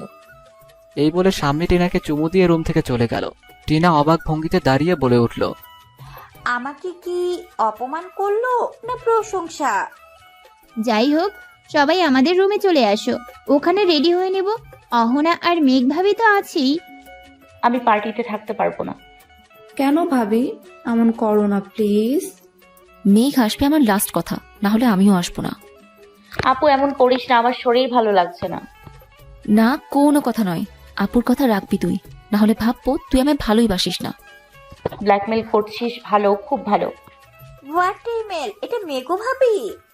টিনার কথায় সকলের মুখে হাসি ফুটে উঠল। যাক, ভাবির মুখে হাসি ফুটলো। সন্ধ্যা আকাশ, শীত হয়। পার্টির আয়োজন সন্ধ্যার দিকে করা হয়েছে। মেহতাব একটা ব্ল্যাক শার্ট, তার সাথে ব্ল্যাক প্যান্ট পরেছে। চুলগুলো জেল দিয়ে সেট করে নিয়েছে। মেঘ এখনো রুমে আসেনি, তাই মেহতাব রেডি হয়ে নিচে মেঘকে খুঁজতে চলে গেছে। পথের মাঝখানে কাটার মতো সৌরভ আর তার দল দাঁড়িয়ে আছে। বাহ দোস্ত, কারণ নজর না লাগে, বড্ড রূপবতী তুই। সৌরভের কথায় মেহতাব মুচকি হাসল। তাই নাকি? বেশি দিন নেই, সেই তো লন্ডন ব্যাক করতে হবে, তখন শোধ তুলবো। উগান্ডা হানিমুন গিফট করবো, মিথিলার সাথে যাস, ওকে? শেষ কথাটা আসতে বলাতে বাকিরা না শুনলেও সৌরভের কান অব্দি পৌঁছেছে। সে শুকনো ঢোক গিলে বিড়বিড় করে বলে উঠল, ওর চোখ অ্যানাকন্ডার মতো, কান ডাইনোসরের মতো। কিভাবে জানলো শালায়? মেহতাবের কানের কাছে মুখ নিয়ে ফিসফিস করে বলল, চুপি চুপি বলো কেউ জেনে যাবে, জেনে যাবে হবু জ্বালা জেনে যাবে। মেহতাব কিছুই বলল না। তার চোখ এড়ানো এত সহজ নয়। সৌরভের ভয়ার্ত কণ্ঠে বলা কথায় হেসে দিল। জ্বালা নয়, সারা হবে। সন্ধ্যার পার্টি সবাই যার যার মতো এনজয় করেছে। মেহতাব নিজের ফোনে কোনো জরুরি কল অ্যাটেন্ড করেছে। সৌরভ একটা জুস নিয়ে তাকিয়ে আছে। রৌফ, সামির, সিয়াম তিনজনের নজর মেহতাবের দিকে। সৌম্য আর মেহসান প্রকৃতি কি অবস্থায় আছে আজ করার চেষ্টা করছে। বেশ কিছুক্ষণ পর মেহতাব কথা বলা শেষ করে ওদের সাথে একটা টেবিলে বসে পড়ল। মেহতাবকে আসতে দেখে সিয়াম বলে উঠল, দোস্ত মেঘ কই? জানি না, তুই যেখানে আমিও সেখানে। সিয়াম সৌম্য আর মেহসানের দিকে ইশারা করলো। তারা কথা না বাড়িয়ে মেয়েদেরকে খুঁজতে চলে গেল। সবাইকে গোমরা দেখে সবার মন ভালো করার জন্য রৌফ চেয়ার থেকে উঠে দাঁড়িয়ে বলে উঠল, বিলকিসের মা ওঠো। সবাই নিজেদের দিকে চাওয়াচাওয়ি করল। রৌফ কাকে কথাটা বলেছে সেটা বোঝার জন্য। রৌফ কিঞ্চিত হেসে সামিরের কোমর জড়িয়ে ধরে বলল, রূপবতী হওয়া উচিত তোমার মতো। তোমার বিড়ালের মতো চোখ, কুকুরের মতো দাঁত, হাতের মতো নাক, বাজুরের মতো কান। আমায় তোমার দিকে আকৃষ্ট কর প্রিয়। ওরে বিলকিসের মা, চুলগুলো পাইকা গেছে হাওয়াতে। সিয়াম ফোরন কেটে বলে উঠল। বিলকিসের মারে দেখা ক্রাশে নামে বাঁশ খাইলাম। অহনা মেঘকে শাড়ি পরিয়ে দিচ্ছে, সিমরান মেঘের মেকআপ করিয়ে দিচ্ছে, মিথিলা মেঘের চুলে গোলাপ ফুল লাগিয়ে দিয়েছে, টিনা গহনা পরিয়ে দিচ্ছে। সাম্মী বিছানায় আচ্ছোয়া হয়ে তাদের কাণ্ড দেখছে আর হাসছে। সিমরান ভ্রুকুচকে জিজ্ঞাসু দৃষ্টিতে তাকিয়ে বলে উঠল, শুয়ে আসছি কেন? দেখ কেউ আসছে কিনা, একদম ঢুকতে দিবি না। হুকুম হুজুর। এই বলে স্বামী দরজায় ঠেস হয়ে দাঁড়িয়ে রইল।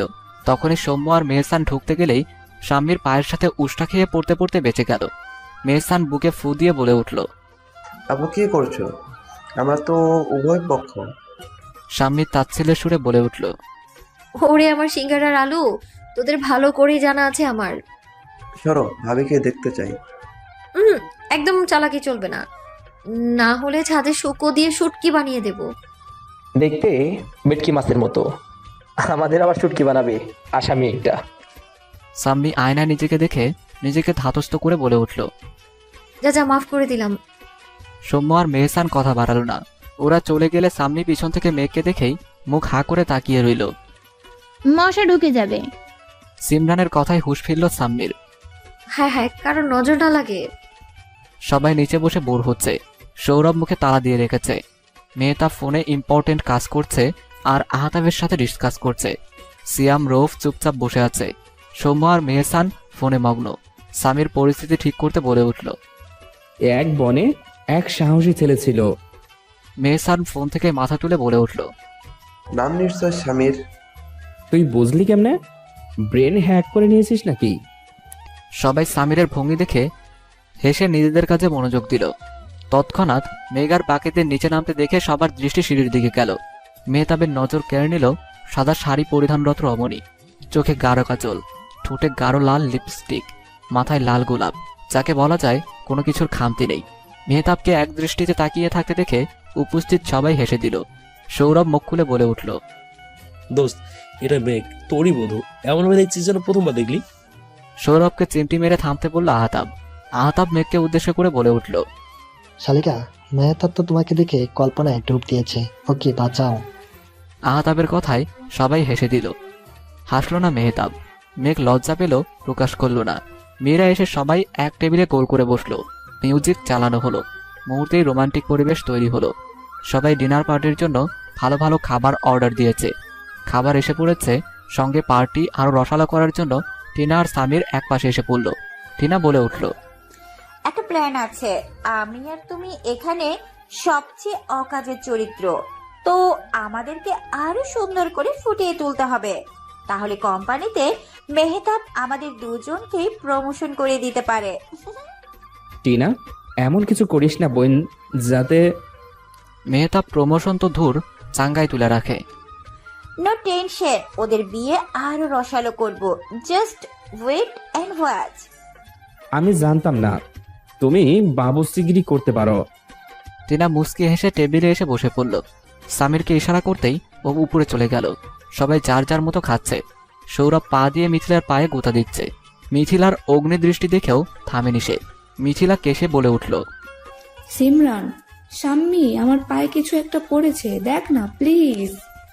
সৌরভ এই কথা শুনে পা নিজের জায়গায় গুটিয়ে নিল। মেহতাবের কানের কাছে মুখ এনে ফিসফিস করে বলে ওঠে, দোস্ত, আমার কিছু মেয়েদেরকে পাঠানোর টিপস দে। লাভ গুরু, তোরে ময়মনসিংহগামী ট্রেনে হানিমুনের টিকিট কেটে দেবো। ফ্রিতে ট্রাভেল আর হানিমুন হয়ে যাবো। এক ডিলে দুই পাখি আর কি। মেহতাব বিষম খেয়ে বলে উঠল সৌরভের কথা শুনে। সৌরভ হাঁ করে তাকিয়ে রইল। সে ভুল কিছু বলছে নাকি? মেঘ মেহতাবকে পানির গ্লাস এগিয়ে দিল। এই নিন। মেহতাব পানি এক ঢুকে শেষ করলো। মেঘের দিকে তাকিয়ে বলল, থ্যাংক ইউ মেঘ। সবাই যার যার খাওয়া শেষ করে ফেললো। সামির সবাইকে ড্রিঙ্ক সার্ভ করে দিল। মেঘ ড্রিঙ্ক করবে না। সামির বলে উঠল, ডোন্ট ওয়ারি ভাবি, এটা অ্যালকোহল না, ফ্রুট জুস। সামির মেঘকে জোর করে ধরিয়ে দিল। সামিরকে মেহতাব বলে উঠল, তোরা আজেবাজে কিছু করবি না, আমি ওয়ার্নিং দিচ্ছি। দোস্ত, ওটাই ফ্রুটস জুস। সত্যি রৌফের দাড়ির কসম। রৌফ চিবুকে হাত দিয়ে বলল, কিন্তু আমার তো দাড়ি নাই। সবাই ডিনার করে একসাথে বসে আছে, সবার হাতে ড্রিঙ্কস মেহতাবের বাদে। টিনা ফিসফিস করে সামিরের কানে কিছু বলে দিল। সামির কথা মতো মেঘ আর মেহতাবের ড্রিঙ্কসে ট্যাবলেট জাতীয় কিছু একটা মিশিয়ে দিল। সামির ড্রিঙ্কস নিয়ে মেহতাবকে জোর করে ধরিয়ে দিল। মেঘ নিতে না চাইলে সামির টলমল চোখে তাকাতে নিতে বাধ্য হলো মেঘ। সবাই ভালো লেভেলের ড্রিঙ্কস করে নিয়েছে, কেউ দুলছে তো কেউ উল্টাপাল্টা কথা বলছে। টিনার বুঝতে বাকি নেই সামির সবাইকে অ্যালকোহল দিয়েছে ফ্রুট জুসের বদলে। অকর্মণ্য একটা। এইভাবে সে সবাইকে যার যার রুমে দিয়ে আসার চেষ্টা করছে। সবাইকে নিয়ে সামির আর টিনা চলে গেল মেঘ আর মেহতাবকে বাদে। তাদের জন্য আজ বাসর ঘর সাজাবে এই প্ল্যান ওদের। ওদের কাছাকাছি আনলে ওদের ঝামেলাও ঘুচে যাবে আর টিনাকেও ক্ষমা করে দিবে। যতই হোক সে মেহতাবের খারাপ অন্তত চায়নি, সে ভালো থাকুক এটাই তার প্রত্যাশা। এই ভেবে তপ্ত শ্বাস ফেলে সামির আর টিনা সবাইকে রুমে দিয়ে আসার জন্য নিয়ে গেল। মেহতাব আর মেঘ দুজন পাশাপাশি বসে আছে, টেবিলে হারান দিয়ে দুজন দুজনকে দেখছে। মেঘ মেহতাবের দিকে আর মেহতাব মেঘের দিকে এক দৃষ্টিতে তাকিয়ে আছে। মেঘ বলে উঠল, আপনি এত সুদর্শন কেন? আপনার মতো এত সুদর্শন পুরুষ পৃথিবীতে একজনকেও দেখিনি। মেহতাব মুচকি হেসে মেঘের কপালের উপর পড়ে থাকা চুলগুলো সরিয়ে দেয়, বলে ওঠে, তোমার দেখার দৃষ্টিভঙ্গি সুন্দর, আর আমি তো তোমারই অর্ধেক অঙ্গ। তুমি আমার অর্ধাঙ্গিনী। প্রত্যেক স্ত্রীর কাছে শ্রেষ্ঠ সুদর্শন পুরুষটি হচ্ছে তার স্বামী। আপনি এত রোমান্টিক কথা বলছেন, আজ কি হলো সাহেব? জানি না, আমি যখনই তোমাকে দেখি আমি ভুবন ভুলে যাই, কেবল তোমাকে জড়িয়ে ধরার ইচ্ছা অনুভব করি। আমি যখনই তোমাকে আমার পাশে একাকী পাই তখন আমি তোমাকে ভালোবাসার সুযোগ হারাতে পারি না। মেঘ মুচকি হাসে, নিজের মুখটাকে মেহতাবের আরো কাছে এনে ভালোবাসার স্পর্শ দেয় কপালে। মেহতাব মেঘের আরো কাছে চলে আসে। টিনা আর সামির নিচে এসে ওদের এত কাছাকাছি দেখে চোখ বন্ধ করে ফেলে। সামির, আমি যা দেখেছি তুমিও কি তাই দেখছো? আমি এমনি আত পাগল, আমায় দেখাই কিছু আসে যায় না। কথায় যুক্তি আছে। সামির রাগের দৃষ্টিতে তাকায় টিনার পানে। টিনা ইতস্তত করে বলে ওঠে, সরি, ভুল হয়েছে। এখন কি করব এই দুই চাতক পাখিকে নিয়ে? টিনা আর সামির উপরে চলে যায়। কোনো স্টাফের সাহায্যে মেঘকে নিতে পারলেও মেহতাবকে তুলতে পারবে না তারা, আর রুমও তো সাজাতে হবে। মেঘ মেহতাবকে ঠেলে দূরে সরিয়ে দেয়, বুকে কয়েকটা কিল ঘুষি দিয়ে বলে ওঠে, আপনি বড্ড খারাপ, আমায় ভালোবাসেন না, অনুভব করেন না। মেহতাব মেঘের হাত তার বাম বুকে চেপে ধরে। মেঘ অনুভব করতে পারছে মেহতাবের হার্টবিট বিদ্যুতের বেগে চলছে। মেহতাব মেঘের চোখে চোখ রেখে বলে ওঠে, কিছু জিনিস শুধু দূর থেকে অনুভব করা যায়, ধরা ছোঁয়া যায় না। এই হৃদয়ে তোমার জন্য ব্যাকুলতা অনুভব করতেই তোমার কি ধরা ছোঁয়ার প্রয়োজন? মেঘ ওষ্ঠাধর প্রসারিত করে মুচকি হেসে নিশালো কণ্ঠে বলে ওঠে, না, আপনার কিঞ্চিত ভালোবাসাই যথেষ্ট এই মেঘকে অনুভব করিয়ে দিতে। এই সাহেব মেঘের একান্ত। মেহতাব স্মিত হেসে বলে ওঠে, তোমার ঠোঁটের হাসি যথেষ্ট আমায় অনুভব করিয়ে দিতে যে তুমি আমার। ভীষণ ভালো লাগে যখন তুমি আমার চোখে চোখ রেখে তাকাও। তোমার চোখের এক চাহনি আমায় বিশ্বাস করিয়ে দেয় তুমি শুধুই আমার। তোমার মুখের চাহনি আমার মনের ছবিতে আঁকা হয়ে গেছে, চাইলেও তা ছিঁড়ে ফেলা সম্ভব নয়। তোমার ঠোঁটের হাসি আমার বুকে গেঁথে গেছে, চাইলেও তা মুছে ফেলা সম্ভব নয়। আসলে তুমি তাই এই মেহতাবের সব। এই সাহেব তোমায় বড্ড চায়, অনেক চায়, ভীষণভাবে চায় অর্ধাঙ্গিনী। মেহতাবের প্রকাশ্য কথাগুলো আজ বেশ ভালো লাগছে শুনতে মেঘের কাছে। মেঘ মেহতাবের চোখে দৃষ্টি রেখে বলে ওঠে, ভালোবাসেন আমায়? মেহতাব উত্তর দেয় না, কোলে তুলে নেয় তার প্রিয়তমাকে। সকাল হয়ে গেছে, বাইরে কুয়াশার কারণে জানালায় পানির শুকনো কণা জমে গেছে। মেঘ বিছানায় চাদর মুড়ি দিয়ে শুয়ে আছে, মাথায় ভীষণ যন্ত্রণা হচ্ছে। মেঘ শোয়া থেকে উঠে পড়ে, আশেপাশে তাকায় মেহতাবকে খুঁজতে। মেহতাব ঘরের কোথাও নেই। মেঘ হাই তুলে নিজের গায়ে মেহতাবের শার্ট দেখে থমকে যায়। কালকের ঘটনা কিছুই মনে পড়ছে না তার। তাড়াতাড়ি বিছানা ছেড়ে ওয়াশরুমে চলে যায় ফ্রেশ হতে। ফ্রেশ হয়ে বের হতেই তার চোখ যায় বিছানার পাশে টেবিল ল্যাম্পের দিকে, তার পাশে চিরকুট জাতীয় কিছু রাখা। মেঘ চিরকুট খুলতেই থমকে যায়। মেহতাব এক মনে গাড়ি ড্রাইভ করছে। সৌরভ, রৌফ, সিয়াম বুঝতে পারছে না হঠাৎ মেহতাব কাউকে না বলে লন্ডনের উদ্দেশ্যে কেন রওনা হয়েছে। অজানা ভয় তাদের গ্রাস করেছে। অন্যদিকে সামির বুঝতে পারছে মেহতাবের এহেন আচরণের কারণ, কিন্তু ভয়ে সে চুপসে আছে। মেহতাব গাড়ির মিরর গ্লাস দিয়ে সকলের ভয়ার্ত মুখ দেখে স্মিত হাসল। নীরবতা ভেঙে শুধালো।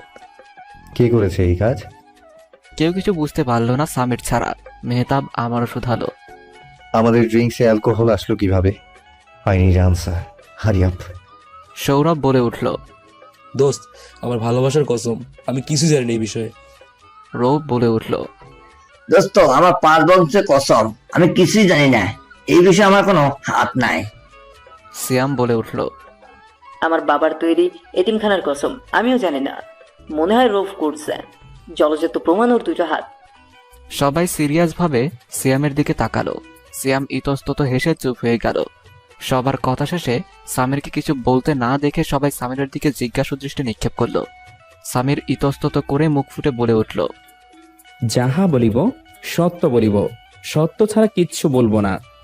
দোস্ত, মাফ করে দে, এরকম পরিস্থিতির সৃষ্টি হবে আশা করি নাই।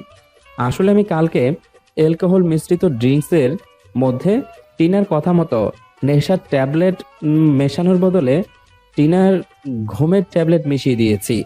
আই সোয়ার তোমাদের মধ্যে কিছু হয় নাই। আমরা যখন নিচে এসেছিলাম স্টাফকে নিয়ে, তখন অলরেডি তোরা ঘুমাচ্ছিলি, আর টিনা মেঘের শাড়ি চেঞ্জ করে দিয়েছে কমফোর্টেবলের জন্য। তোরা সাক্ষী, আমি যদি মিথ্যা বলে থাকি আমার জীবনেও বিয়ে হবে না। সামিরের কথা শেষ হতেই মেহতাব তপ্ত শ্বাস ফেলে গাড়িতে জোরে ব্রেক কষল। সবাই পড়তে পড়তে বেঁচে গেল। মেহতাব বলে উঠল। আমাদের মধ্যে কিছু হয়েছে কি হয়নি এই নিয়ে আমার মাথা ব্যথা নেই। মেঘ আমায় ভুল বুঝুক, I can't accept that. By any chance ও যদি ভুল বুঝে তোকে আমি বিক্রি করে দেব। Samir, god promise. গাড়ি থেকে নাম তোরা। সবাই ভদ্র বাচ্চাদের মতো নেমে পড়ল। মেহতাব বলে উঠল। শুরু কর। সবাই জানে মেহতাব তাদেরকে দিয়ে কি করাতে চাইছে। সৌরভ আশেপাশে তাকিয়ে শুকনো ঠোক গিলে বিড়বিড় করে বলতে লাগলো। দোস্ত, এটা তো পার্ক, মান সম্মান সমুদ্রে মিশে দেবো, অন্য কোনো শাস্তি। আর এমনি তো সামিরের সব দোষ, আমরা কিছু করছি নাকি? মেহতাব শয়তানি হাসি দিয়ে গাড়ি থেকে নামতে যাবে, সবাই কান ধরে উঠবোস করতে শুরু করলো। মেহতাব ছোট্ট একটা হাসি দিয়ে কাউন্ট করতে শুরু করলো। শাস্তি শেষে সবাই কোমরে হাত দিয়ে গাড়িতে উঠে বসলো। রৌব বলে উঠল। আমি মেঘের কাছে বিচার দিব। মনে হয় রোজটা কম পড়েছে, আরেকবার হয়ে যাক, কি বলিস? রৌব সবার দিকে আঙ্গুল তাক করে বলে উঠল। এই কি কইলি? মেঘের কাছে বিচার দিবি? হেরে 7 সমুদ্র 13 নদীর ওই কুলে পাঠাইয়া দেব। মেহতাব স্মিত হেসে এয়ারপোর্টের উদ্দেশ্যে গাড়ি ড্রাইভ করতে শুরু করলো। মেঘ রুমের বারান্দার দোলনার উপর মুখ গোমরা করে বসে আছে। একে তো তার কালকে রাতের ঘটনা কিছুই মনে নেই, 2 মেহতাব তাকে না বলে কয়ে সামান্য একটা বিদায় না জানিয়ে আচমকা চলে গেছে। টেবিল ল্যাম্পের পাশে রেখে গেছে 1000 টাকার 8টা নোট আর একটা ক্রেডিট কার্ড, সঙ্গে চিরকুট, স্পষ্ট লেখা। আমি লন্ডন ফিরে যাচ্ছি, একটা আর্জেন্ট কাজ এসে পড়েছে, গিয়ে মিটিংয়ের ব্যবস্থা করতে হবে। আর তোমার যদি কোনো জিনিসের দরকার পড়ে কন্ট্যাক্ট মি, ওকে?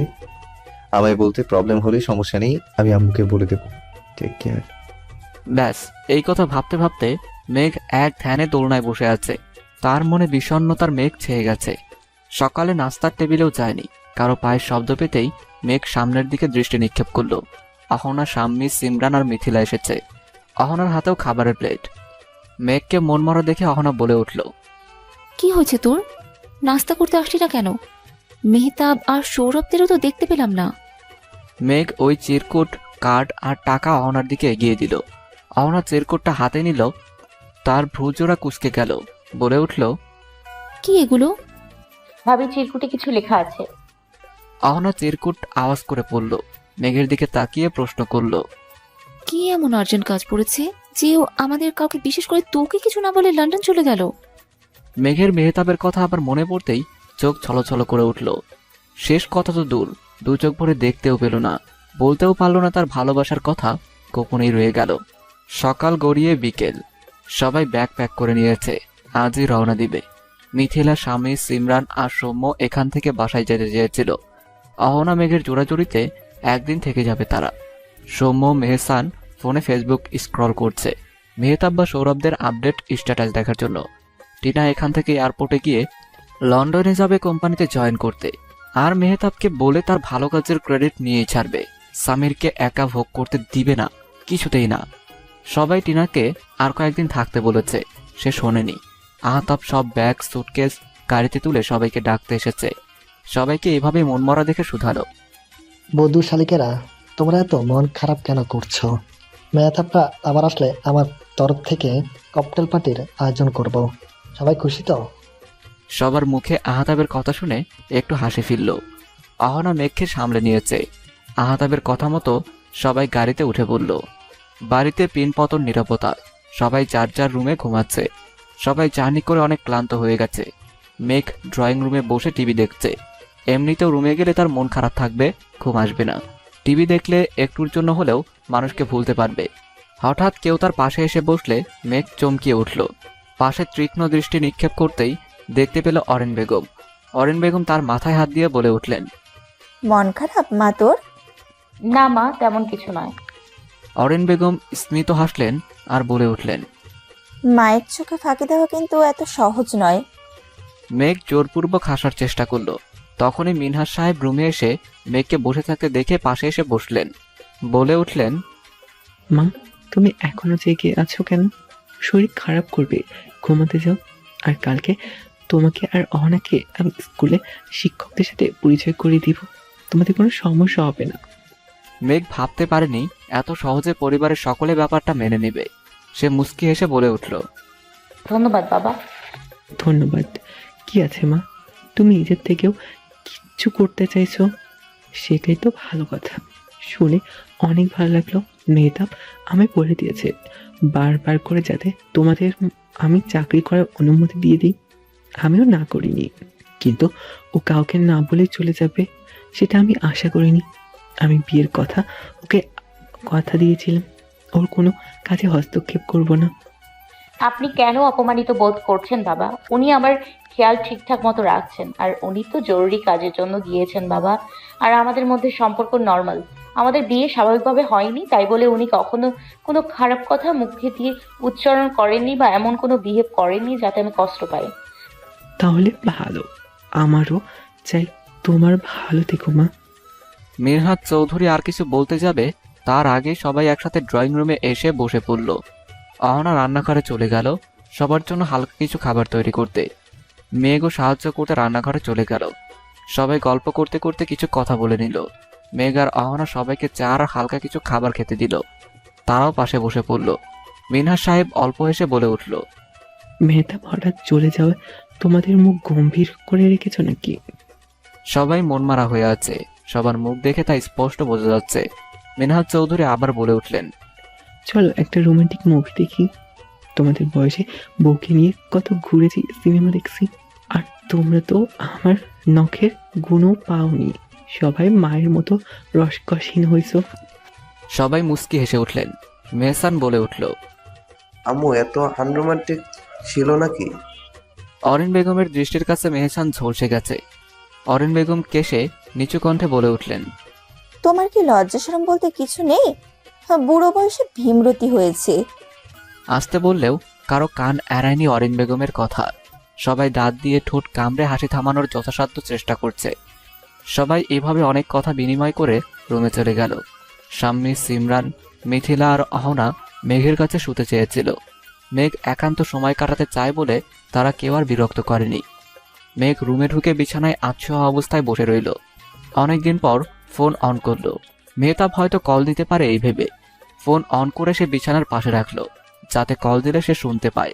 ক্লান্ত হওয়ায় দু চোখের পাতা বন্ধ করতেই নিজের অজান্তেই সে ঘুমিয়ে পড়ল। মেহতাব কোম্পানিতে এসে পড়েছে। প্রাইভেট প্লেনে এসেছে, তাই সময় লাগেনি বেশি। হাতে ফোন নিয়ে মেঘের কথা ভাবছে সে। ফোন করবে কি করবে না এই ভেবে ফোন করলো। একটা নয় 20টারও বেশি। তার এখন বেশ অভিমান হয়েছে আর রাগও। রাগ ছাড়তে সে তার পার্সোনাল অ্যাসিস্ট্যান্ট হ্যারিকে ডেকে পাঠায়। হ্যারি রুমে প্রবেশ করে। ছেলেটার বয়স বেশি না, 16 কি 17 হবে। গায়ের রং মাত্রা অতিরিক্ত ফর্সা।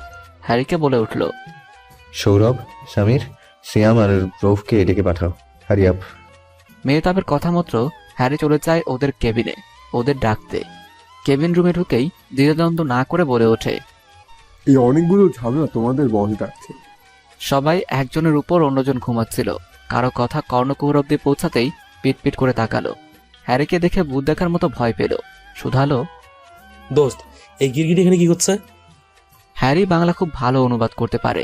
আর বলতেও পারে, তাই তার বুঝতে অসুবিধা হয়নি। শয়তানি হাসি হেসে বলে উঠল, তোমরা 4 জন আমার আগামী 100 জন্মের শত্রু। তোমরা যতবার পুনর্জন্ম হবে আমার ততবার হবে। বস আমাকে অনুরোধ করেছে তাই থেকে গেলাম, নয়তো তোমাদের মতো গাধা গরু মোরগ ছাগলের সাথে থাকার কোনো ইচ্ছেই নেই হ্যারির।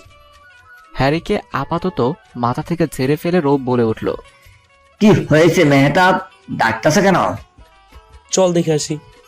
যেই ভাবা সেই কাজ। কেউ কোনো কথা না বাড়িয়ে কাঁচা ঘুম থেকে উঠে মেহতাবের অফিস রুমে চলে গেল সবাই। হ্যারি দূর থেকে মিটিমিটি হাসছে। তাদের আজ খবর আছে। হ্যারি ভালো করেই বুঝতে পেরেছে। সবাই নিজেদের দিকে চাওয়াচাওয়ি করে শিয়াম শুধালো, কিছু বলবি দোস্ত? মেহতাব বসা থেকে উঠে দাঁড়িয়ে পাশের কাচের জানালার দিকে এগিয়ে পর্দা সরিয়ে দিল। এতক্ষণ অন্ধকার থাকলেও পর্দা সরানোর কারণে মেহতাবের কেবিনে আবছা আবছা আলোর প্রবেশ ঘটছে। সে যে সাংঘাতিক রেগে আছে তা একটু হলেও সবাই আঁচ করতে পেরেছে। মেহতাব হ্যারিকে ইশারায় কিছু বলল। হ্যারি মাথা নাড়িয়ে সম্মতি জানিয়ে কোথাও একটা চলে গেল। সবার অবস্থা বেশ খারাপ। তারা অনবরত শুকনো ঢোক গিলছে। সামিরের জন্য তাদের কত বড় ঝড় পোহাতে হবে। হঠাৎ রুমে কারো প্রবেশ ঘটল। 2 জন পালোয়ান বেশবহুল আধুনিক কোট আর প্যান্ট পরিধান করা।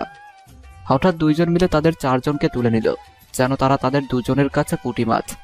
ঠান্ডা কিছু অনুভব করতেই পিট পিট করে তাকালো তারা। নিজেদের সুইমিং পুলে দেখে চমকে গেল, তাও আবার হাফ প্যান্ট পরে।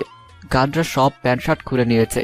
এমনিতেই শীতের মৌসুম, তার উপর শিরশিরে বাতাস বহমান। বাংলাদেশের চাইতেও 10 গুণ বেশি ঠান্ডা এখানে। মুহূর্তেই থরথর করে কাঁপতে লাগলো তারা। সবাই সামিরের দিকে অদ্ভুত ভঙ্গিতে তাকালো। সামির জানে সে এখন গণপিটুনি খাবে। মুহূর্তেই সৌরভ, সামির, রোফ তাকে পানিতে চুবাতে শুরু করলো। সবাই এমসি অর্থাৎ মেহতাব চৌধুরী কোম্পানির নিচের ক্যাপে বসে আছে। সবার অবস্থা বেহাল। সামির তো 4টা জ্যাকেট সঙ্গে চাদর জড়িয়ে গরম গরম কফি নিয়ে বসে আছে। সৌরভ, রোফ, সিয়ামেরও একই অবস্থা। হঠাৎ কারো আগমন ঘটে।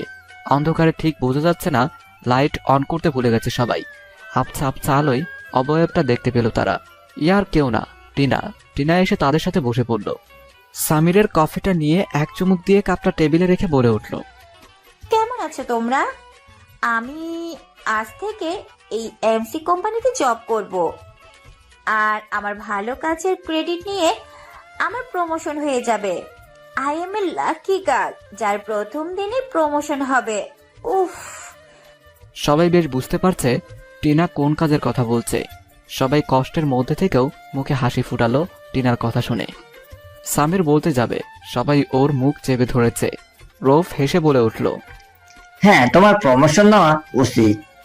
সামিরকে প্রমোশন দিতে চাইছিল মেহতাব। সামির তোমার নামে সব ক্রেডিট দিয়ে দিয়েছে। যাও, মেহতাব তোমার জন্য অধীর আগ্রহে অপেক্ষা করছে। তাহলে যাই, কি বলো তোমরা? টিনাকে এত প্রফুল্ল দেখে সবাই মিটিমিটি হাসল। নিজেদের স্বাভাবিক করে মাথা নেড়ে সম্মতি প্রদান করলো। টিনা নিজের সুটকেস নিয়ে হাসতে হাসতে উপরে চলে গেল। সবাই টিনার ভাগ্যের নির্মম পরিহাস ভেবে একটু নড়ে চড়ে বসলো। সবাই টিনাকে দেখার জন্য সুইমিং পুলে চলে গেল। কিছুক্ষণ পর টিনাকে গার্ডরা এনে সুইমিং পুলে ফেলে দিল। যেই জামা কাপড় পরেছিল সেই জামা কাপড় পরে আছে সে। সৌরভ আর বাকিরা উল্লাসে এগিয়ে গেল সুইমিং পুলের দিকে। টিনা বলে উঠল, হোয়াট ইজ দিস? রোফ কাপা কাপা বসে যাওয়া গলায় বলল, দিস ইস, ঠান্ডা শাস্তি। আর আমার প্রমোশন? ভোর হয়েছে, পাখিদের আনাগোনা বেড়েছে। ঘরের মধ্যে জানালা ভেদ করে সূর্যের আলো মেঘের মুখের উপর পড়তেই সে পিটপিট করে চোখ মেলল। নিঃশব্দে বিরক্তি প্রকাশ করল। ঘুম থেকে উঠে অ্যালার্ম বন্ধ করে নামাজ আদায়ের জন্য অজু করতে চলে গেল। ফ্রেশ হয়ে এসে নামাজ আদায় করে নিচে চলে গেল নাস্তার ব্যবস্থা করতে। অহনা টেবিলে খাবার সাজাচ্ছিল। মেঘকে সিঁড়ি দিয়ে নিচে নামতে দেখে বলে উঠল, তোর ঘুম ভেঙেছে, আয় নাস্তা করে নিবি। মেঘ অহনাকে সাহায্য করতে নিলে অহনা জোর করে বোনকে চেয়ারে বসিয়ে দেয় আর পরোটার কিছু অংশ মুখে ঢুকিয়ে দিয়ে বলে ওঠে, মেহতাবের সাথে কথা হয়েছে? অহনার কথা কান অব্দি পৌঁছাতে দেরি, টেবিল ছেড়ে উঠতে দেরি হয়নি মেঘের। সিঁড়ি দিয়ে হন্তদন্ত করে উঠে রুমে প্রবেশ করলো। ফোন বিছানায় পড়ে থাকতে দেখেই হাতে নেয় সে। হাতে নিয়ে সে থমকে যায়। 1-2টা না 52টা কল। মাথায় হাত দিয়ে বিছানায় শুয়ে পড়ে। মেঘ বিছানায় শুয়ে আছে, মুখে বিষণ্ণতার ছাপ। একটা কলও শুনতে পেল না। একটা দীর্ঘশ্বাস ফেলে উঠে পড়ল। আপাতত এসব ভাবলে চলবে না। চাকরির প্রথম দিন পরিপাটি হয়ে যেতে হবে। সুটকেস খুলে জামা কাপড়গুলো গুছিয়ে রাখতে লাগলো। হঠাৎ চোখ গেল একটা প্যাকেটের উপর, যার উপর স্পষ্ট তার নাম লেখা। সে অবাক ভঙ্গিতে প্যাকেটটা খুলতে লাগলো। একটা হালকা গোলাপি রঙের 3 পিস, সুন্দর কাজ করা, বেশ সুন্দর। তার উপর একটা সিল করে লাগানো মিসেস MC। মেঘ অজান্তেই মুচকি হাসলো। 3 পিস নিয়ে আয়নার সামনে ধরলো, শুধালো, বেশ সুন্দর লাগছে, ওনার চয়েস বেশ ভালো বলতে হবে। হঠাৎ দরজায় টোকার শব্দ পেতেই পিছন ফিরে তাকাতেই অহনাকে দেখতে পেল। অহনা উদ্বিগ্ন হয়ে মেঘের কাছে এসে বিছানায় বসে পড়ল। মেঘের কপালে ভাঁজ পড়ল। মেঘ অহনার পাশে বসে বলে উঠল, কি হয়েছে আপু? অহনা মনমরা হয়ে বলে উঠল, আমি বেবি কনসিভ করেছি। অহনার কথাটা শুনে মেঘ কি করবে দিশা হারিয়ে ফেলল, কিন্তু অহনাকে এমন বিধ্বস্ত দেখে বলে উঠল, এটা তো খুশির খবর, মুখটা এমন করে রাখার কি হলো? আমাদের ঘরে একটা পুচকো সোনা আসবে, আলতো আলতো হাতে আমায় ছুঁয়ে দেবে, আমায় খালামণি বলে ডাকবে, কত মজা হবে। আমার চাকরির কি হবে? এবার মেঘ কি বলবে বুঝে পায় না। সত্যিই তো, অহনা চাকরি সামলাবে না বাচ্চা ঘর সামলাবে? কিছু একটা ভেবে মেঘ বলে ওঠে, তুই চিন্তা করিস না, তেমন কিছু হবে না, আমরা দুইটা মিলে দেখবো কেমন। অহনার কোনো প্রতিক্রিয়া না দেখে মেঘ আবারও বলে ওঠে, এবার তো হাসো অহির মাম্মাম। মেঘের কথা শুনে এবার অহনার মুখে একটু হাসির রেশ ফুটে ওঠে। মেহতাব চেয়ারে হেলান দিয়ে সবেমাত্র দু চোখের পাতা এক করেছিল, কারো পায়ের আওয়াজ পেয়ে উঠে পড়ে। সবাই এসে সামনের রকিং চেয়ারে এসে বসে পড়ে। মেহতাব ওদের দিকে তাকিয়ে কিছু একটা পরখ করে বলে ওঠে, তোদের একটা কাজ দিব, করতে পারবি? স্বামীর বাদে। সামিরের প্রফুল্ল মনটা নিমিষেই কাঁচোমাচো ভঙ্গিতে বলে ওঠে, দোস্ত, আমার পাপের ঘর খালি হইব কখন? যখন তুই কোনো কথা এমনকি মুখ দিয়ে কোনো শব্দ উচ্চারণ করবি না তখন। আর কাজটা হলো। মেহতাব বলার আগ মুহূর্তে সৌরভ বলে ওঠে, কি করতে হবে দোস্ত? দেখ, আমরা এক পায়ে খাড়া। সবাই চেয়ার থেকে উঠে এক পায়ে দাঁড়িয়ে পড়েছে। হ্যারি মেহতাবের পাশে দাঁড়িয়ে ওদের কাণ্ড দেখে মিটিমিটি হাসছে। আজ থেকে তোদের কোনো টাফ কাজ করতে হবে না, আমি ম্যানেজ করতে পারবো। তোরা শুধু মেঘের ফিলিংস কি আমার জন্য সেটা জানিয়ে দিবি, ব্যাস। যদি মেঘের আমার প্রতি কোনো ফিলিংস থাকে তাহলে তোদের মাফ করার বিষয়টা আমি দেখব। না থাকলে তোদের সুইমিং পুলের কথা মনে আছে আশা করি। জানি এই কথাটা আনপ্রফেশনাল, বাট মানুষ ভালোবাসলে সব কিছু করতে পারে। সবাই এতক্ষণ মনোযোগ দিয়ে কথাগুলো শুনছিল, কিন্তু শেষের কথাটার জন্য একদমই প্রস্তুত ছিল না। সিয়াম সামিরকে চিমটি মারল যে তারা স্বপ্ন দেখছে নাকি। সামির ব্যথায় মুখ দিয়ে শব্দ করবে, মেহতাবের দেয়া শর্তের কাছে হার মানতে হলো। সবাই যার যার কাজে চলে গেল। মেহতাব ফোন হাতে নিয়ে মেঘকে আবারও ফোন করবে কিনা এই ভেবে ফোন করেই দিল। মেঘ রেডি হয়ে নিয়েছে। হঠাৎ ফোন বেজে ওঠায় ফোনের দিকে দৃষ্টি দিতেই দেখতে পেল মেহতাবের নামটা জলজল করছে। কিছু না ভেবে ঠাস করে ফোনটা নিয়ে বারান্দায় চলে গেল। রিসিভ করার সাথে সাথে মেহতাব বলে উঠল, আর ইউ ওকে? ফোন ধরনি কেন? আবার আসলে শুনতে পাইনি। ওকে, ঠিক আছে। আজই কি জয়েন করবে? একটু পর বের হব। বাবা রাজি হয়েছে? আপনাকে ধন্যবাদ জানানোর মতো ভাষা আমার কাছে নেই। ভালোবাসলেই হবে। শেষের কথাটা বলে মেহতাব ফোন কেটে দিল। মেহতাব আসতে বলায় মেঘ শুনতেও পায়নি। তখন মিনহাজ চৌধুরী নিচ থেকে মেঘ আর অহনাকে ডাক দিলেন। মেঘ ব্যাগ নিয়ে কলেজের উদ্দেশ্যে বেরিয়ে পড়ল। বেশ অনেকদিন কেটে গেছে মেহতাবদের যাওয়ার পর। সবাই যার যার কাছে ব্যস্ত। মিথিলারা পড়াশোনা নিয়ে বিজি, সৌরভ বাকি সবাই তাদের চাকরি, মেহতাব আর আহতাবের অফিস। মেঘও দুই দিক ভালো করে সামনে নিয়েছে। অহনার ডেলিভারির ডেটও পায় সন্নিকটে, তাই সে চাকরি থেকে কয়েকদিন স্থগিত নিয়েছে। আর মৌমিতা বেগমের কাছে থাকবে এই কয়েকদিন। সব ঠিক আছে, শুধু মেঘ আর মেহতাবের কথা বলার সময় কমে গেছে। মেহতাব সময়ের অভাবে খুব বেশি কথা বলতে পারে না। মেহতাব অনেক ব্যস্ত থাকায় মেঘও বেশি ফোন করে না, শুধু খবর নেওয়া হয় এই আর কি। মেঘ গেটের সামনে দাঁড়িয়ে আছে মেহসানের জন্য। মেহসানের স্কুল ছুটি হয়ে গেছে, তাই একসাথে যাবে তারা। পেছনে কেউ মেঘের নাম নিতেই সে পেছনে ঘুরে তাকায়। একটা ছেলে দাঁড়িয়ে আছে। আপনি কি এখানে জব করেন? জি, আপনাকে চিনতে পারলাম না। আমি নতুন জয়েন হয়েছি, আমি আরাব। ও, আমি মেঘ, মেহনুর মেঘ। মেহসান তার বন্ধুদের নিয়ে গেট পেরোতেই মেঘের সাথে কাউকে কথা বলতে দেখে সেদিকে ভ্রুক্ষেপ করে, কলার উঁচিয়ে বলে ওঠে, এই যে মিস্টার অচেনা, ইনি মিসেস মেহতাব চৌধুরী।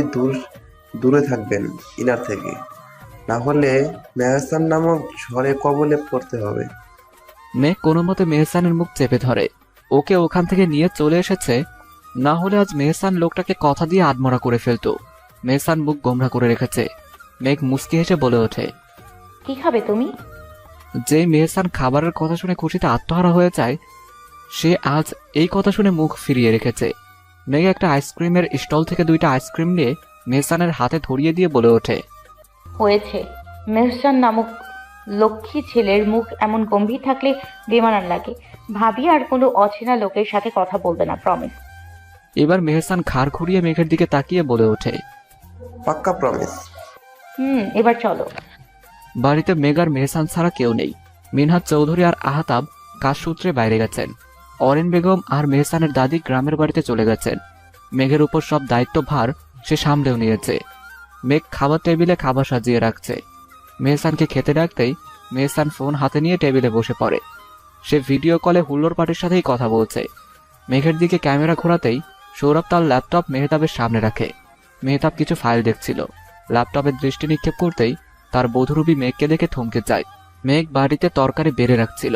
শাড়ির আঁচল কোমরে গুজে একদম প্রাক্কা গৃহিণী লাগছে তাকে। সবার দৃষ্টি মেহতাবের দিকে। মেহতাব বেশ গভীরভাবে পর্যবেক্ষণ করতে থাকে। ছোট ছোট চুলগুলো মেঘের চোখের সামনে এসে তাকে জ্বালাতন করছে। মেহতাবের তো ইচ্ছে করছে ল্যাপটপের ভিতরে হাত ঢুকিয়ে ঠিক করে দিতে। অন্যদিকে মেঘ মেহসানকে ফোন ধরে থাকতে দেখে বলে ওঠে। অনেক কাজ করেছেন, এসে পড়ুন। মেহতাব ভাবে মেঘ তাকে ফিরে আসতে বলছে। পরক্ষণেই মেহসান ক্যামেরা ঘুরিয়ে নেয়। মেহতাব ল্যাপটপ থেকে দৃষ্টি ফিরিয়ে ফাইল টেবিলের উপর রেখে দেয়। চোখের নিচে হাত দিয়ে চেয়ারে হেলান দিয়ে শুয়ে পড়ে। সামির বলে ওঠে। দোস্ত, আর কতদিন? ভালো একটা দিন দেখে মেঘকে প্রপোজ করে দে। কেচ্ছা খতম। কেচ্ছা কি? তোর বাচ্চার নাম মূর্খ। মেহতাব স্মিত হেসে বলে ওঠে। Not bad. সৌরভ খুশিতে আত্মহারা হয়ে বলে ওঠে। আমাকেও আর ঠান্ডা শাস্তির কবলে পড়তে হইব না। আজকে আমি মিষ্টি বিলীন করব সবার পানে। ঠান্ডা শাস্তির কসম এবারের সংগ্রাম। সবাই একসাথে বলে ওঠে। মেঘার আর মেহতাবের ভালোবাসার সংগ্রাম। সৌরভ আবার বলে ওঠে। এবারের সংগ্রাম। মিহির আসার সংগ্রাম। মেহতাব ভ্রুকুসকে তাকিয়ে বলে ওঠে। মিহি কে? তোর মায়া দোস্ত, 2050 সাল এসে পড়েছে, অর্থাৎ তোর প্রজন্ম আসার পার। মেহতাব স্মিত হেসে বলে ওঠে। বডিগার্ড। সবাই পালাই পালাই করে তাড়াতাড়ি ক্যাবিন ত্যাগ করে। মেহতাব আনমনে মুচকি হেসে বলে ওঠে। মিহির মাম্মাম, নট ব্যাড।